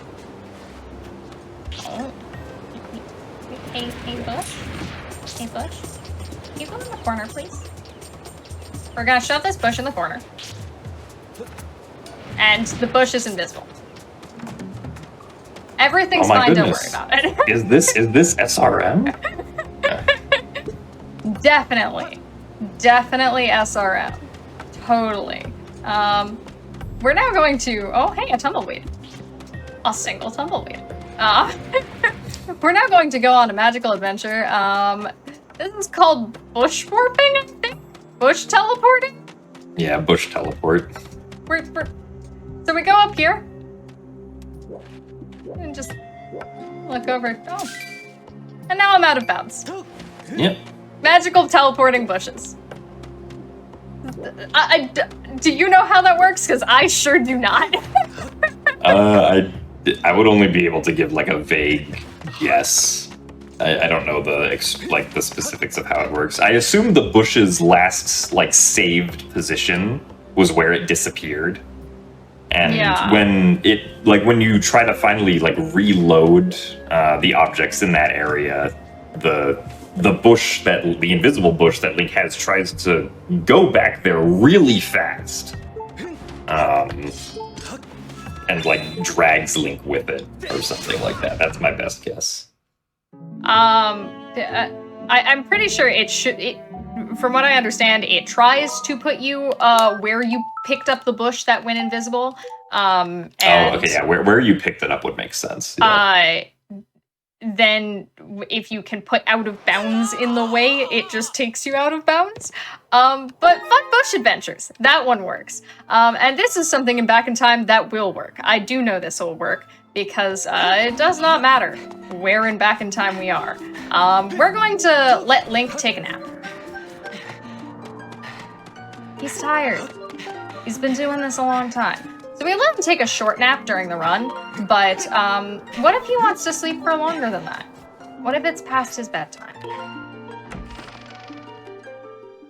What if? Well, sometimes we should, sleep for a little longer. Yeah, how long do you want to sleep? Until night. Until night sounds good. But when will it become night? Never. Never. Yeah. You can do this with any time that the screen fades to black, apparently. I don't have control of Link anymore, and he will never get up. It's bedtime. Yeah, it's bedtime for Link. Sweet dreams, friend. But unfortunately, I do need him to wake up, because we do have some more fun stuff. Nighty-night, Link. Sleep tight. And fight Girahim 3. Hi! This is Girahim 3. So, we're gonna look at some weirdness. And the first weirdness I would like to look at is something that is actually a very common time loss, if if I can just get you out of bounds, or back in bounds, sir. And happens in runs by accident quite often. Which is, hey, remember how, like, the platforms are moving too much and he's all slidey if I do this? So if I hit him towards the edge, punchy, and just try to hit him off normally. He goes. Bye! Bye! Hey, GDQ. Oh, there we go. He just kind of does that, and that's an unfortunate time loss. You gotta be kind of careful about that in actual runs.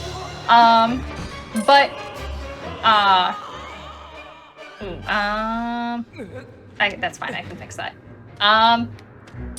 Also, I've missed my train. If you jump off the platform, it just kind of goes away. GDQ's up there now. I'm gonna wait for it to stop moving. And go over here, because there's more holes in the ground. And I have respawned GDQ out of bounds. But there's something a little bit different this time. GDQ only has 1 health left, if I did my math correctly. Thank you. Actually, can you scooch a little bit? Can you scoot? Hey. What are you doing? Yeah, he's not going to move if you're below him. Friend? Okay, there we go. Okay. I just would like to hit you back in bounds. Thank you. Okay.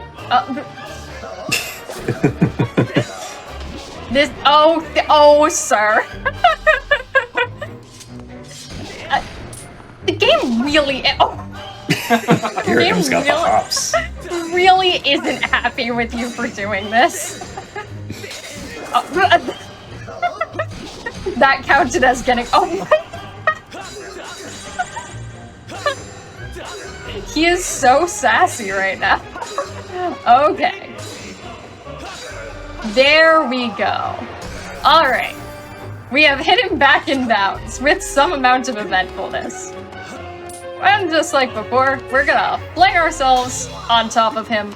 But now the platform is out of bounds. So we're gonna play Where's GDQ? Where's GDQ? Where is he? Oh, he's over here.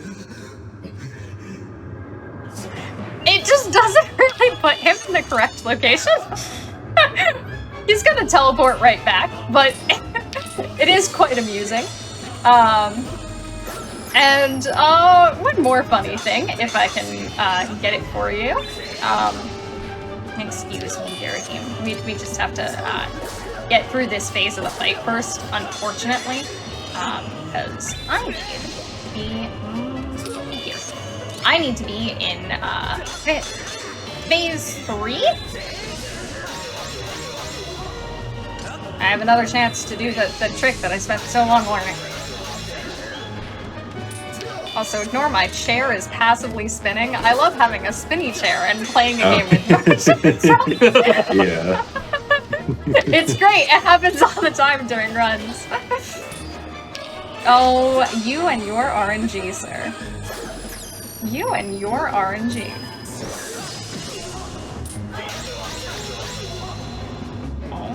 Oh, it's not where it looks like it should be. I love the Skyward Sword runner pastime of, okay, where is up? Yup. I would like to find exactly where up is. Where is up? Where do you think forward is, and why? Please stop licking things! Listen, I feel like I should not have to ask you not to lick things. There we go. Oh, and he was 1 hit away. Alright.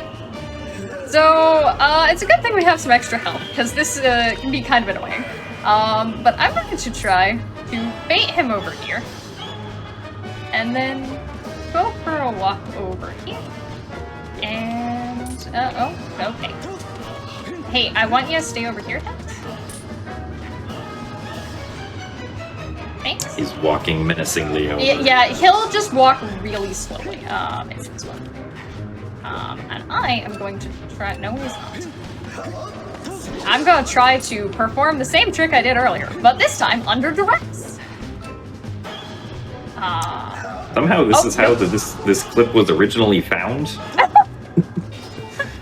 Makes sense. Okay, let's do this correctly this time.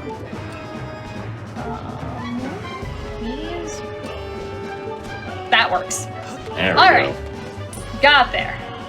So he's just gonna get upset if I start running this way.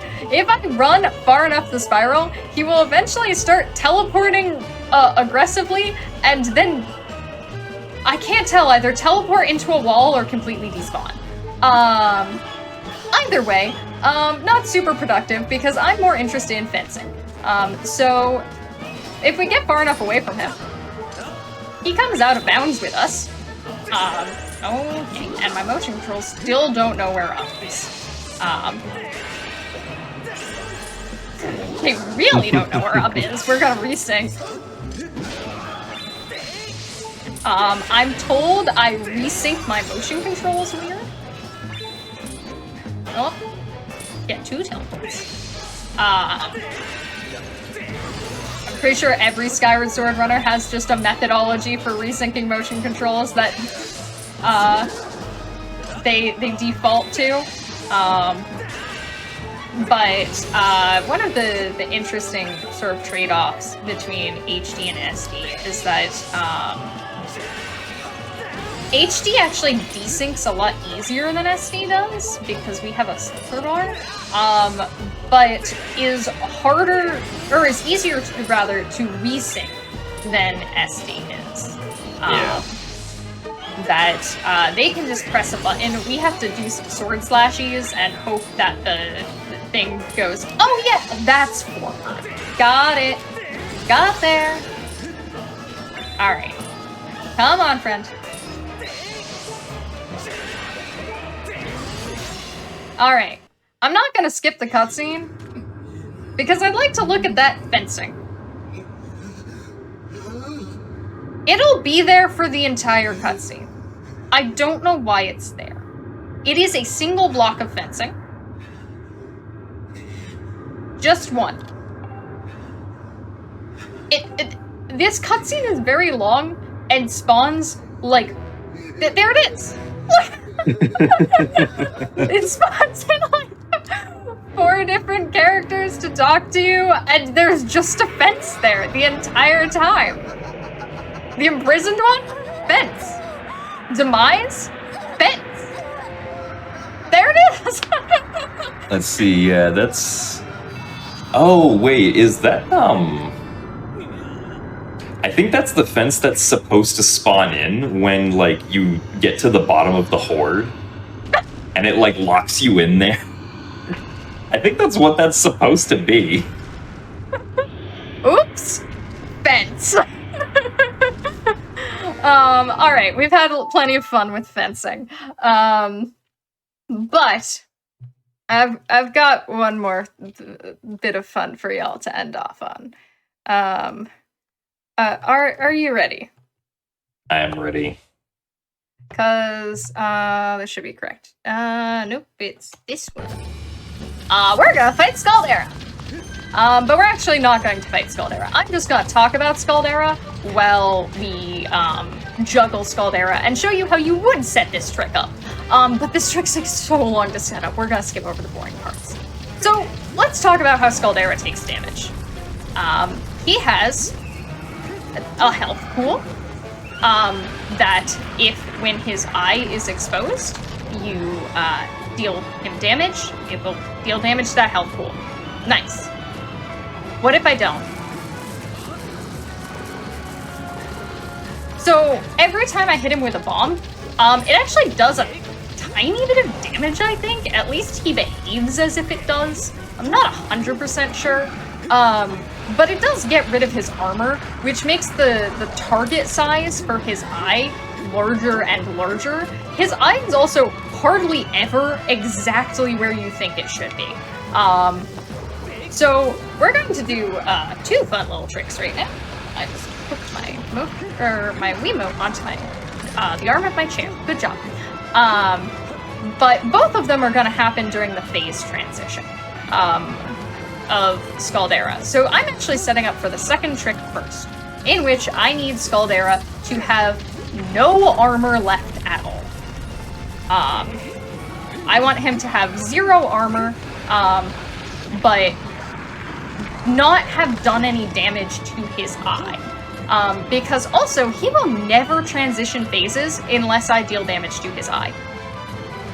He just won't. It doesn't check to see how much damage I've dealt, for some reason. He will, however, behave more and more erratically and be more and more aggressive as I go. And it may look like he doesn't have that much armor left. He does. So, hey, let's skip the boring part. Oops, not that one. There one. We're gonna skip to right before the phase transition. And I'm going to do 2 things. The first one is a very common trick and is the most fun Scaldera softlock. So let's softlock Scaldera. We like to call this putting the meatball in the sauce. So I'm going to try to do a decently specific amount of damage to Scaldera, and then I'm going to run behind him, and he usually only moves up and down the stage, but for some reason, during his transition animation, he will jump towards the player, and if you are in a range of angles, that won't be up or down. Let's have fun. Hold on. This is annoyingly kind of specific. We want 1, 2, 3, and I would like to be over here, please. Woo! There he goes. And there he goes. Bye, Scaldera! He's down here now. He's in the sauce. Welcome to everyone's favorite Scaldera softlock. Except that it's not a softlock, because I'm a dirty liar. So, he's gonna try to climb up at me. And this is why I say his eye is never quite where you think it is. There we go! And now he's sideways! He really died this time. You can get 1 hit off. You just get 1. And if he's trying to climb when you hit him, it resets his coordinates, but it does not reset his positioning. Thank you, Scaldera, for being sideways. Thank you very much, Scaldera. But I'm sorry that a couple of the glitches in the exhibition did not want to work out working through Dolphin, but that is I think what I have for you. So how'd I do? Anything remotely new? I admittedly did not know about the fence. In the cutscene. Single win! That's the one I haven't seen. But had you seen Sideways Scaldera? I'd heard of Sideways Scaldera, but had not seen it before, no. This is the part of the show where, one, I say thank you to a bunch of people, so shout outs to everybody who helped contribute to and set this up and helped with everything along the way. The huge shout outs to Copernicus for helping me with a bunch of stuff, to Mini, what numbers are at the end of Minnie's name? 352. Those ones. Mini 352 for the help and assistance getting stuff set up, and for the wonderful ideas. Thank you everyone who found any of these glitches. Also thank you to Neutronium who helped me with some of the technical side setup, for getting some of this the visuals working as well as we can. Let's go someplace with better music. Where is this? That works. But yes, thank you to everyone in the community who helped out, and this is also the part of the show where I say that glitch hunting is a community effort and is a silly labor of love, and a lot of times things are found just because somebody who had never seen it before looked at something funny. Hey, that's where Sideways Scaldera came from.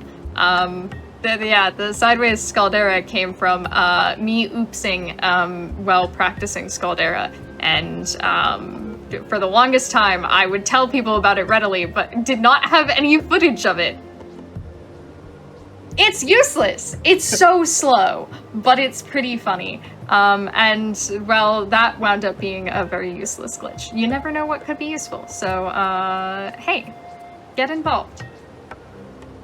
Sometimes the missing ingredient for the next big glitch breakthrough is you, viewer. Wow!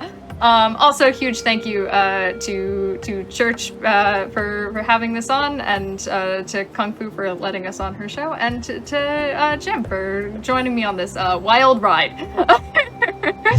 Of course, always happy to explain back in time. An hour of back in time, everybody's favorite.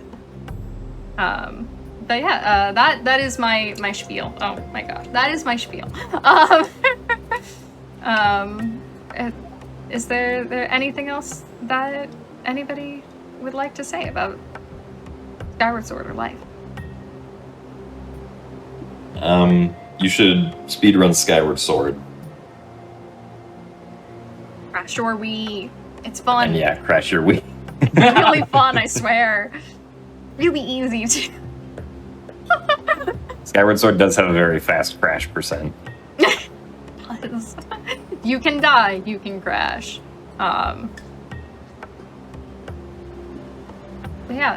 Church, did you have anything else for us? Yeah, so like we said, I don't know, 2 hours ago, 3 hours ago, there is a test at the end. So everybody in chat, in the comments, did you have fun, yes or no? What a fun test question. I'm glad we let the TA build the test for us. Look, I said everybody was gonna pass. I had to give odd question. Do you still pass if you didn't write your name at the top? We're speedrunners. Anybody passes. Whatever. if you cheat on this exam, yeah, you win. You know, our producer's asking if they can look at my answer. You can look at anybody's answer. I don't know, whatever. Everybody passes. Do what you want. Cheating is just the speed running way, right? Yes. This is out of bounds, and glitches are always cheating, right? If you read comments, yeah. if you read YouTube comments. YouTube, we love you. Thank you for being kind to each other in the comments, YouTube. Thank you. But yeah, I do want to thank you both. You've both been extremely informative. This has been amazing. Back in time is a wild thing, and you both made it not a wild thing, which is saying a lot. I believe the written goal for this entire showcase was make Back in Time less of a mind melt. Still a mind melt, but maybe a little bit less. It has begun to approach understandability. But yeah, I think you both did a very great job in explaining that, and explaining everything in the run, and the stuff kind of in the glitch exhibition, explaining things that wouldn't necessarily be seen with this stuff normally in runs. But I think y'all did a great job, so thank you so much. It's been awesome. I had a blast. With that said, if y'all don't have anything else, that is the end of our show for the night. Tune in tomorrow, starting at 7 p.m. Eastern. I don't know. I should know what times are. I don't know why I blanked there.